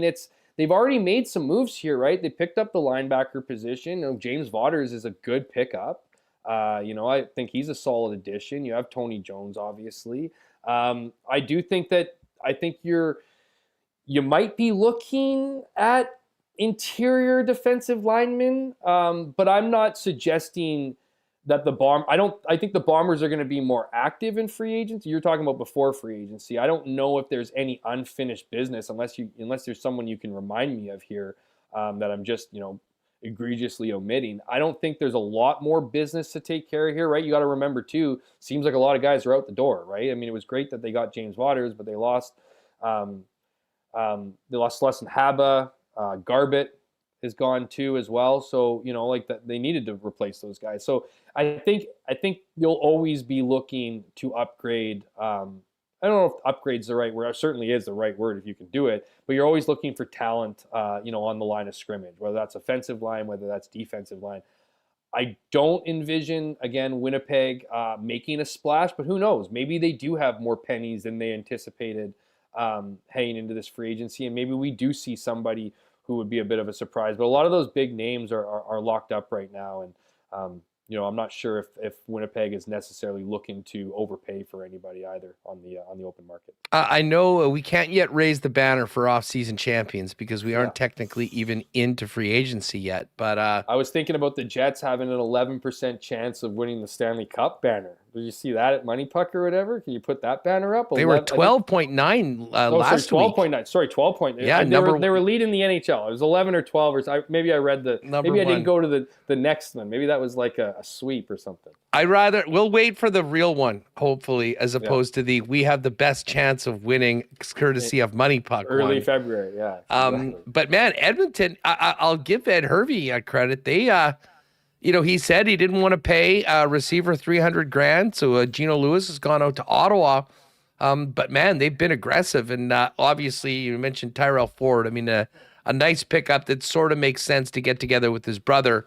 But another hole for the Bombers that they're going to be looking to fill. Yeah, I mean, if you're an Elks fan, I think you're really excited, right? You're really excited if just for the fact that your team has sucked for so long, right? Like, it's just been a tough Could be a playoff team this year. Exactly. And they addressed holes that they needed. They tore the team down to the studs. And now Ed Hervey, who had the quotes of the week, arguably, throughout, CFL winter meetings, now is the guy in the spotlight for pulling all the triggers. Now, I can't remember a team outside of, I believe it was the 2017 Toronto Argonauts that bought a championship team. It doesn't happen very often. You don't just win free agency. Obviously, tell that to the Ottawa Red Blacks. They've been preseason champs for the last couple of years. They barely made, just cracked the playoffs this past season. But I just, when you look at I don't know, when you look at the roster, you look at the teams in the league, I don't know, man. I feel like there is no rebuilding years either. That's the other thing too. Like, this idea that, like, I think the Bombers, when you look at the Bombers, how sneaky they've been, I think there is, I think that they might not have the most action compared to a team like Edmonton, but when you put the team on the field for training camp, if you were to watch day one of both those teams, continuity matters, right? It's going to take some time when you introduce that. Here's the other part to it, Huss, is you're not just introducing a bunch of talent, top-end guys. You're bringing a bunch of top-end guys who were leaders in their own ways in their old teams. So now when you bring in a whole bunch of voices and a bunch of people who feel like they, need to make their presence felt, it might be beautiful. It might be awesome. It might be perfect harmony. Everyone might be a new era in Edmonton. It might be growing pains for the first while. And so, I do think it's impressive with Edmonton. The thing about Edmonton, though, man, is that, and I know this is going to fall on deaf ears in Winnipeg, given the fact that the Bombers lost to a backup quarterback in the Grey Cup.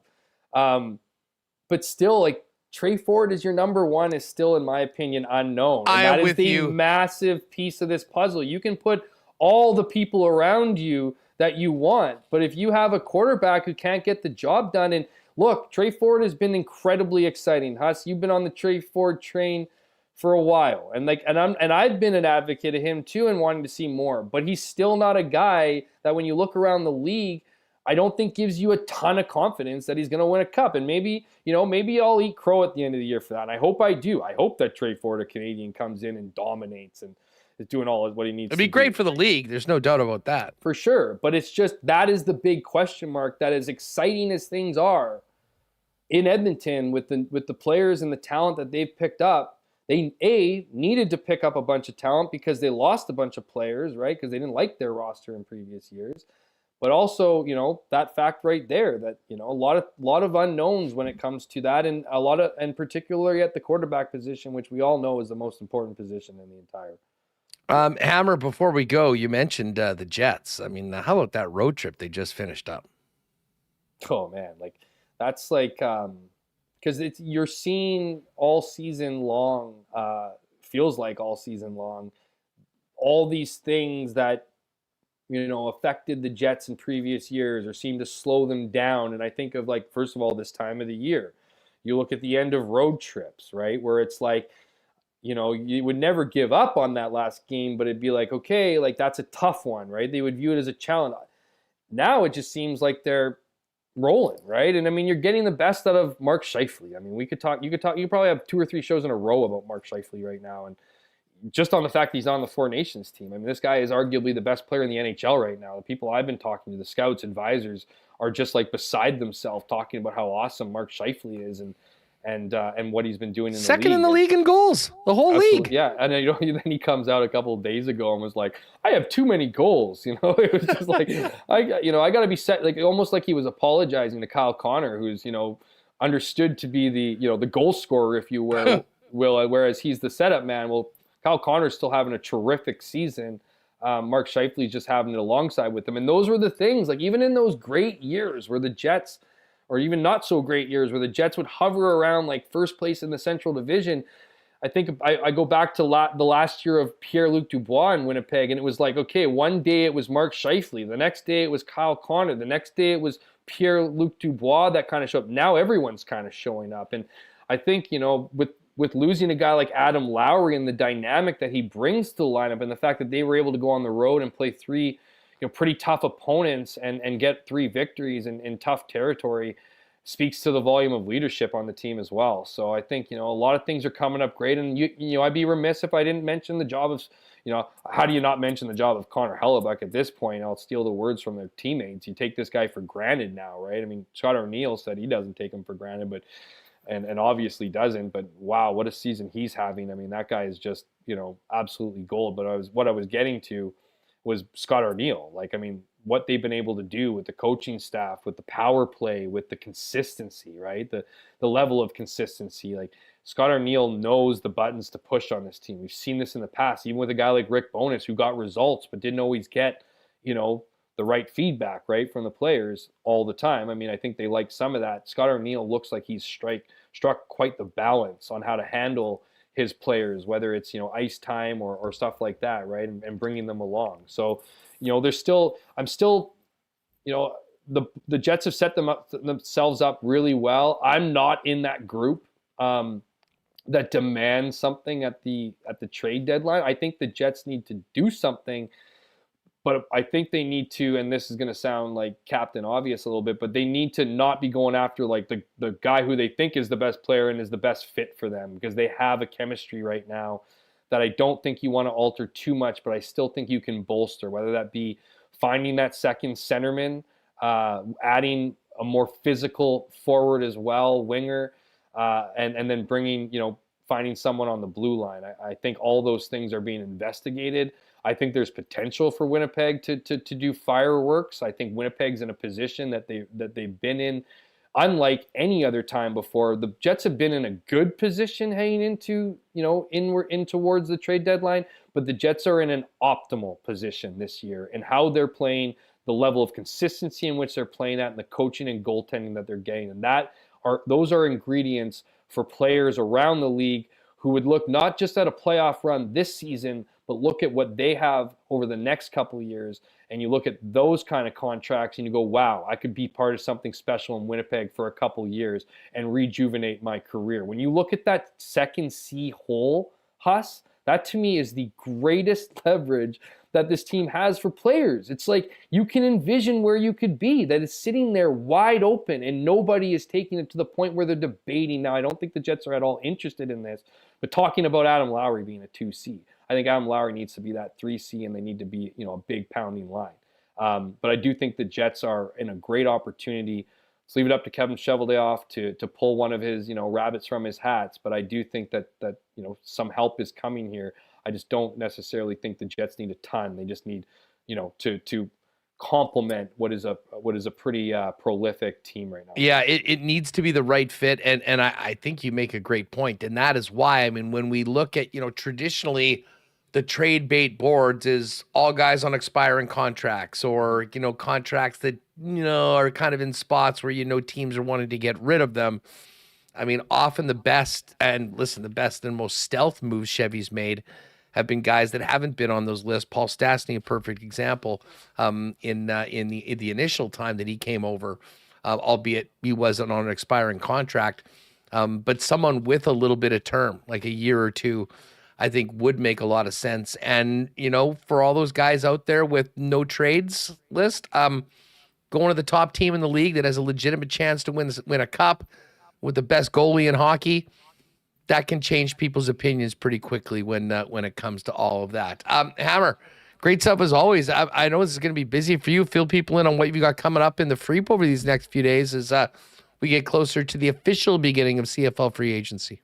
I'm in what you call hunting season, Huss. I'm hunting right now, so I'm working on things behind the scenes, working on my next project. I'll dabble into CFL obviously as we get towards free agency and whatever, and I'll try to bring up updates as much as I possibly can for there. But I'm in, like I said, hunting season 2. One thing I wanted to add though, Huss, about the Jets, I think it's really important that Mark Scheifele gets on that Four Nations team. And I think that because I think there would be a benefit to some of those guys on that team looking at a Mark Scheifele and what it would be like to play with him in the future.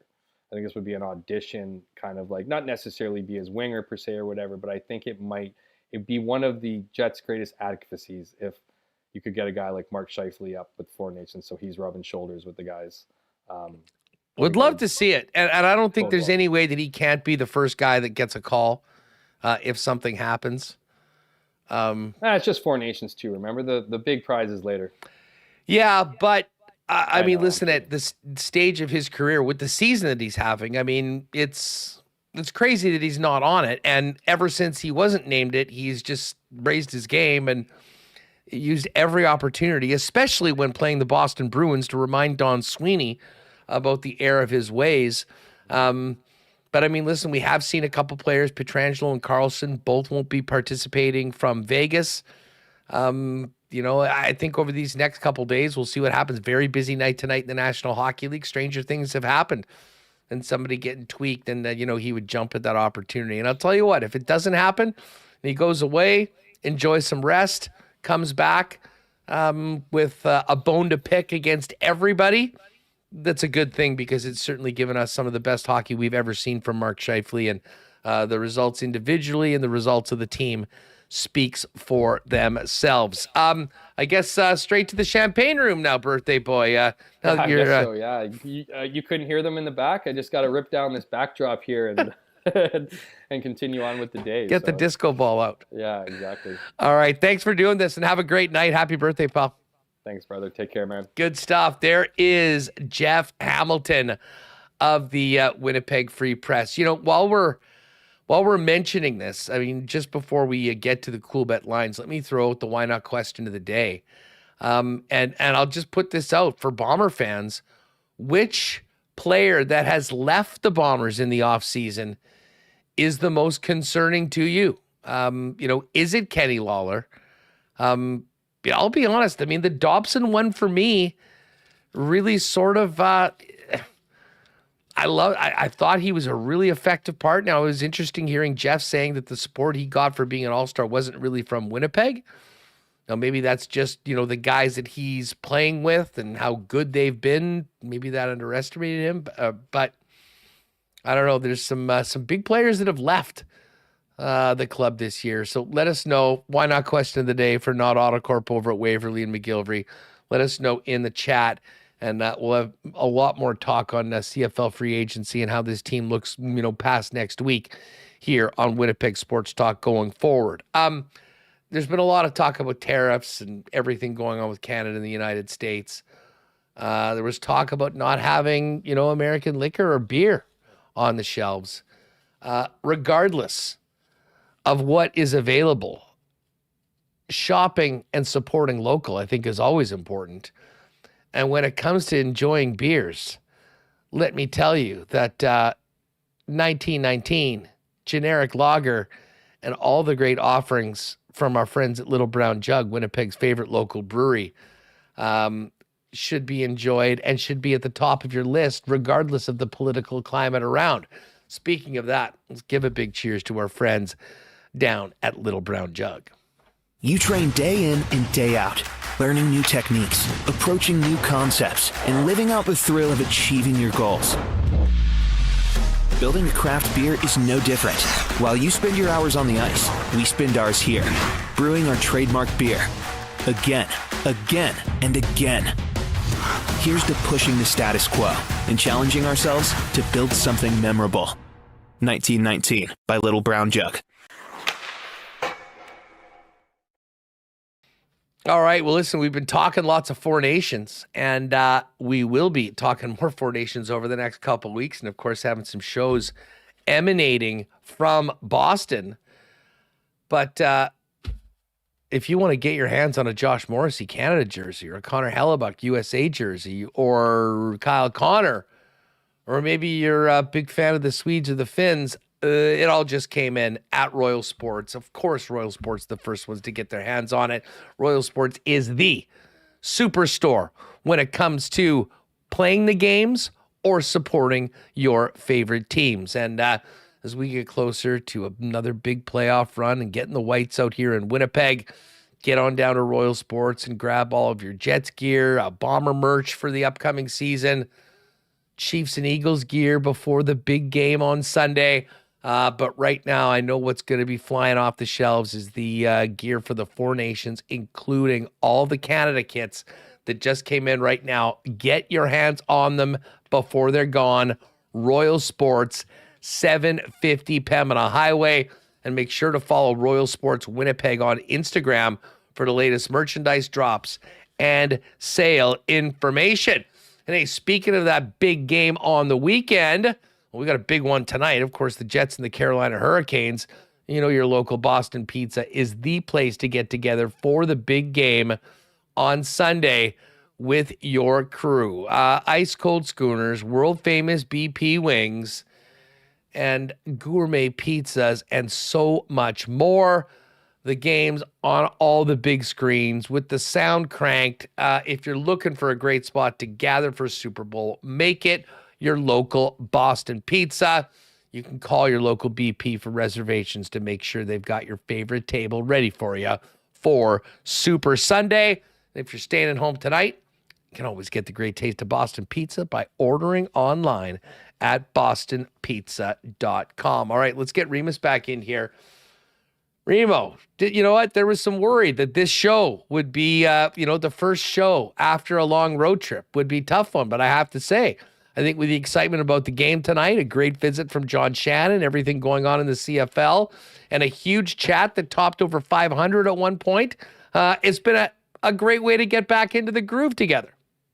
Yeah, this is fun. We had so many topics to touch on with the Jets and their 6-game win streak, tonight's game, all the moves in CFL free agency, and it's not a show without us talking about the Ryan Hartman 10-game suspension, which I could have talked about for, not the whole show, but I was like, we should lead off. I need to make the thumbnail Ryan Hartman. Let's get into this. But no, we're talking Jets here, Jets Carolina. So it should be a great game tonight at Canada Life Center, and I'm looking forward to seeing, can the Jets make it 7? Can Mark Scheifele take over the franchise record for goals, among other things? So looking forward to what should be another great show tomorrow, regardless of the outcome of the game. And yeah, CFL free agency, I'm sitting here refreshing nonstop. Well, and by the way, lots of love for the polls. Some great polls today.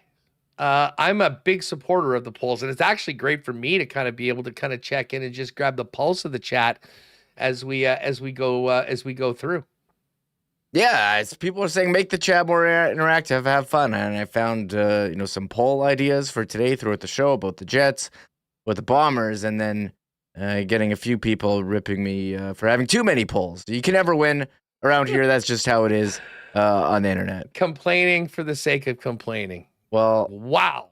And one thing about that, there's gonna be a lot of complaints. We never talked about this. The Utah HC coming up with their new name. You weren't here all last week where we said, okay, we've got the 3 names: Hockey Club, Wasatch, Mammoth. Now Wasatch got punted, rightfully so, and Outlaws. But then everyone started complaining about the mock-up logos that looked like something from EA Sports NHL 25 created team. I swear that Outlaws one, I'd seen it in the game. So it's a tough situation for whoever's in charge there, but they do have a team. I think they might stick with HC.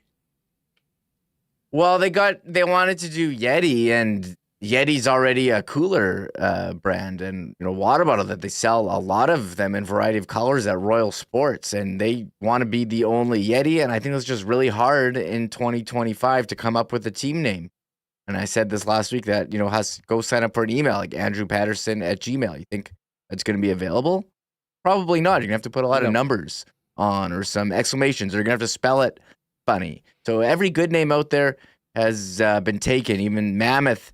But Mammoth, there's like two lacrosse teams in Denver named Mammoth. Like, you can't come up with a good name here, or you're going to have to go really outside the box. The Panthers are the Panthers, the Carolina Panthers. The New York and Winnipeg Jets are both the Jets. I mean, there's some things that I don't know. The Yeti was weird, though. I think just because it's such a recognized brand of a product that was going to be... I didn't even think about it, but what was their logo going to be? Like a cooler or a mug? It should have been the bottle. Yeah, they should come up with some.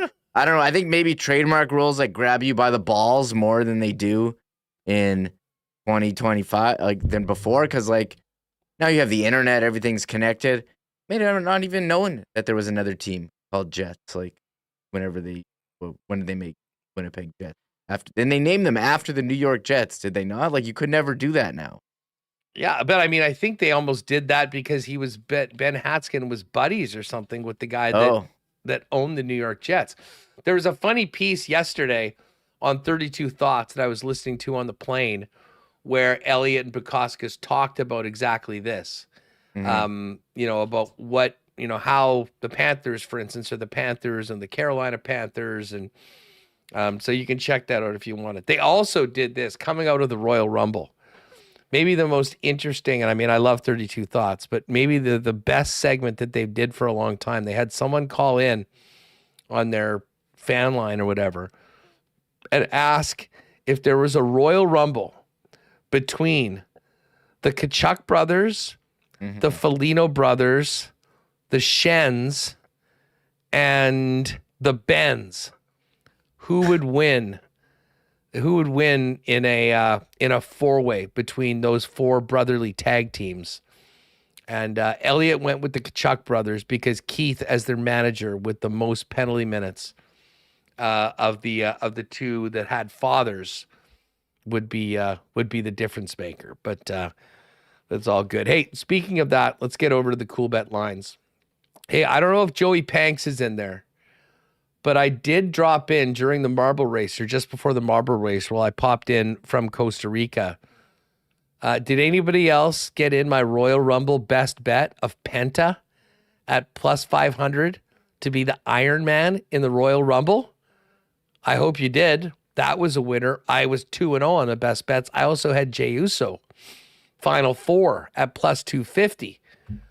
Being a big yeet guy myself, I'm killing myself for not jumping at least a little sprinkle on Jey to win the whole thing. He went off as, I think, the 7th or 8th favorite and well outside of the main favorites at the top of the card and ended up making it happen. But I don't know. The Magic Pool in Costa Rica kept on bringing winners, even for Royal Rumble bets. Now the job is to keep it going now that we are back here in the peg. Now, we have a massive slate of games tonight in the National Hockey League. Minnesota plus 113 in Boston. The Sabres are minus 182 favorites at home against the Blue Jackets. Jersey minus 141 in Pittsburgh. Ottawa's in Tampa. Tampa minus 171 fave. The Panthers, kind of funny. The Jets and the Caps, the top two teams in the league, played on Saturday. Both home dogs today. Washington's plus 106 at home to the Panthers, who were just there with Donald Trump yesterday at the White House. Maybe a couple of the Canadians on the Panthers nudged the president and got him to drop that 30-day stay of execution for the tariffs that he's so in love with. Anyways, Vegas minus 147 in New York against the Islanders. Islanders plus 125. Oilers are minus 175 faves in St. Louis. The Jets now plus 125 underdogs. This was even money yesterday So the Jets were going to be dogs anyways at home against Carolina, which is sort of strange considering the way they've been playing. But that number moves big time when Connor Hellebuck's not in. So Jets plus 125. Been a while since we had the Jets as a home dog. Carolina minus 147. The Leafs are minus 135 in Calgary. Utah minus 143 favorites, home to Philly. Seattle and Detroit. Detroit minus 103. Seattle minus 114. The Avs are minus 154 favorites in Vancouver against the Canucks. Dallas looks to win 6 in a row. There's minus 219 favorites in Anaheim. And the final game on the board, Montreal in San Jose. The Habs minus 175. Now, we've been kind of talking about it throughout the show today. So we had to get a little WST parlay. And as we have been discussing, Jets to win, Mark Scheifele to score and become officially, in the eyes at least of the NHL, the franchise goal-scoring leader, passing Ilya Kovalchuk, and will throw in an assist from his pal Josh Morrissey, plus 665. We hit a few beauties last week, 7-1, 8-1, plus 665 is tonight's WST parlay. Now, we did crank out a couple beauties in the combo cards today. And we have, no, let's see, where is this? Am I seeing this right now? We put it in. Remo, if you go to the combo cards, do you see it? Yeah, you see it right there. Okay, our multi-sport parlay. We are taking Boston Common over LA in the TGL. Rory hot after winning at Pebble on the weekend. The Clippers over the Lakers. No Luka. And over 6.5, Buffalo and Columbus.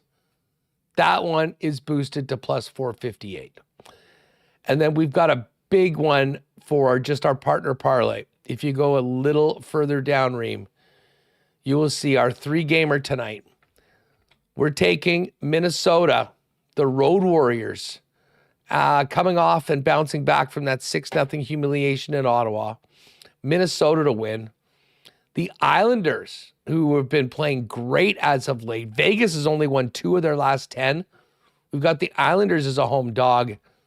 And Detroit, who is perfect on their Western road trip, beating Calgary, Edmonton, and Vancouver. We've got Detroit to win in Seattle. That is boosted up to almost 10-1, plus 968. So those two are in the combo cards. And if you want to get in on the WST parlay, that's in the exclusives. In the left margin, click on that, and then click on the WST parlay. Having such a great time at the poker event down in Costa Rica.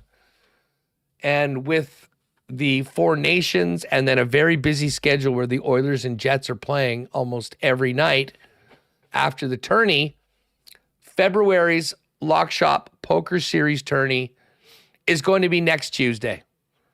Day off, no hockey. 4 Nations begins the next day. So book it, mark it down, gang. Next Tuesday, a week today, February 11th, the next incarnation of the Lock Shop Poker Series. It was pretty crazy, Remo. Brandon, who was there with his buddy Graham in Costa Rica with me for the full 8 days, he won that through the Lock Shop Poker Series. Full expenses paid trip to Costa Rica, courtesy of Coolbet through our Lock Shop Poker tourneys. So another great reason to jump on. And I think we might be doing some other events, potentially on some Sundays in the future, once we get on the other side of the big game on Sunday and our Sundays are free again with no NFL for another 7 or 8 months.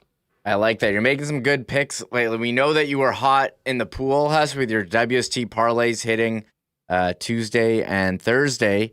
We played the video on the show. Mike Cochran wants to know, did you bring back a bottle of pool water to splash on yourself when making picks? I tried to, and then they asked me if I had any liquids at the airport. I said, well, yeah, I've got some magic water from this pool in San Jose. They said, I'm sorry, you can't bring the magic pool water back. So hopefully I can just channel the pool moving forward. Yeah, that was a lot of fun. And I see Rat River Rebel, Uso, Yeet. What a moment last night. There's nothing cooler than Jey Uso entering. If you have Netflix, you can go back and watch it. What a moment yesterday as the Royal Rumble winner came out in Cleveland. By the way, a great bit of wrestling humor yesterday, Remis. And I should find this for you right now. Is this the clip? I will say, for people, who used to follow wrestling and are out of the loop, Jey Uso is Rikishi's son. Yes. WWE Hall of Famer. He is. Do you remember the New Day, who were always like the most popular guys? Yes. They're now bad guys. And yesterday, I've just sent this to you via DM. We should finish the show with this. The show happened to be in Cleveland yesterday. And if you did not know, Myles Garrett has requested a trade away from the Browns. So in beautiful WWE fashion, the bad guys made a point of reminding the people of Cleveland what was going on with a great old school wrestling insult. Remo, can we play this? And the New Day took it. Yeah, Cleveland. I don't know. This whole Deshaun Watson contract is kind of screwing over their whole team. I guess you get what you deserve when you sign a guy with that reputation to that kind of contract. So curious how it's going to play out there. You did have some great NFL chat with Hacksaw.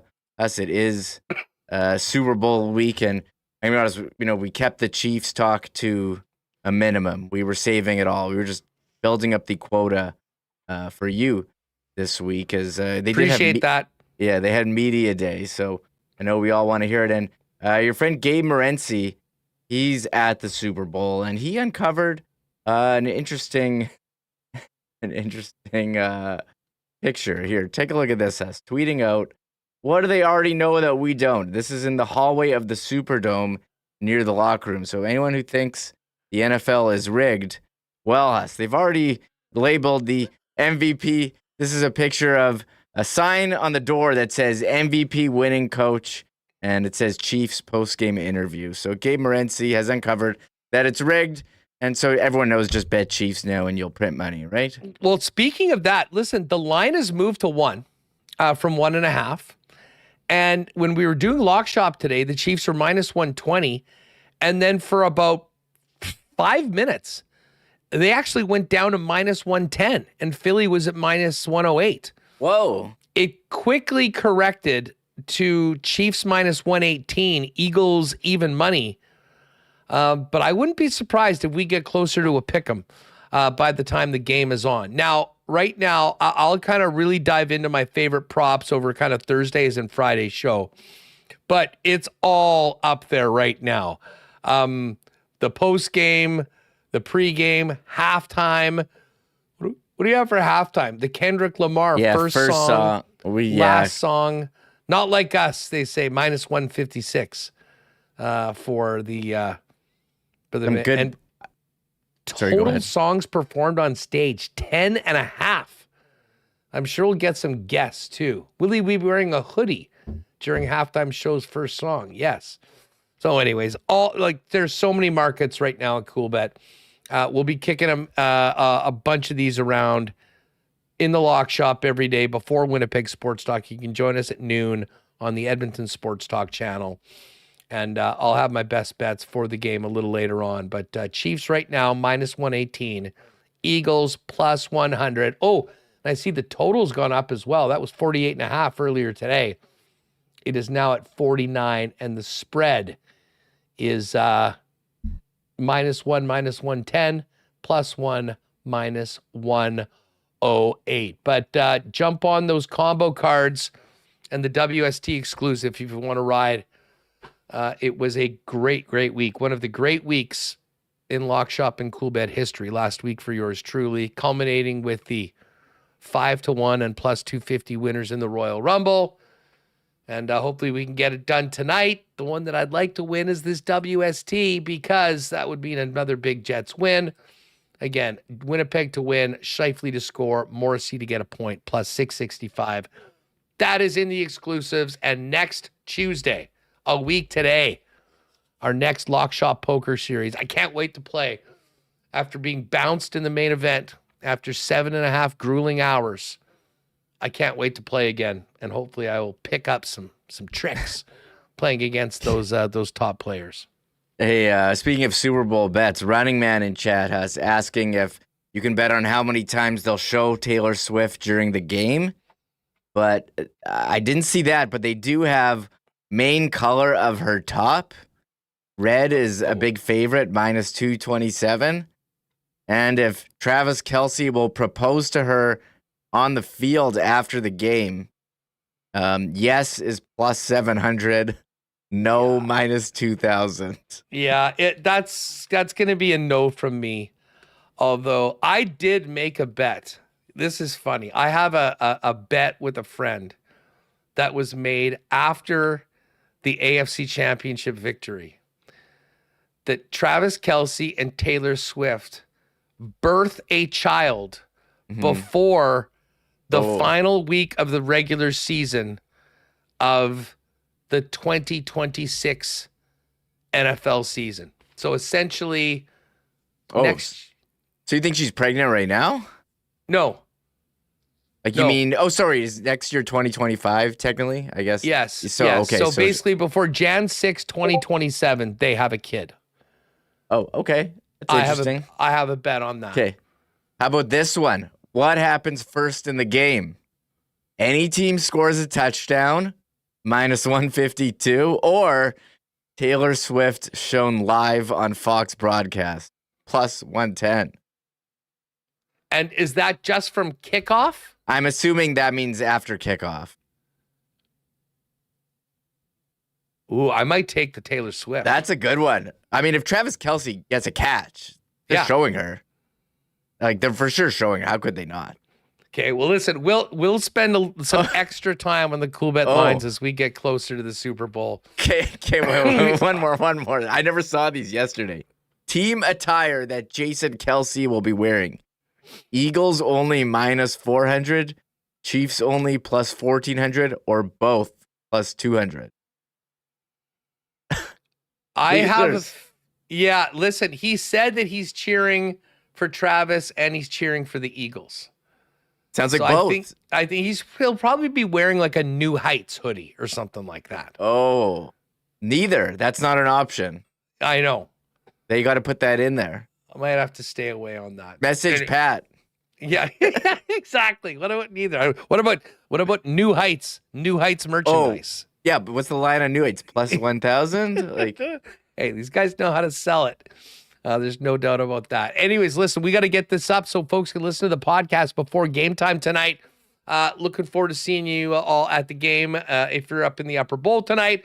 And don't forget, grab one of those last 6 tickets for Friday night with the Winnipeg Sports Talk crew, winnipegjets.com/WST.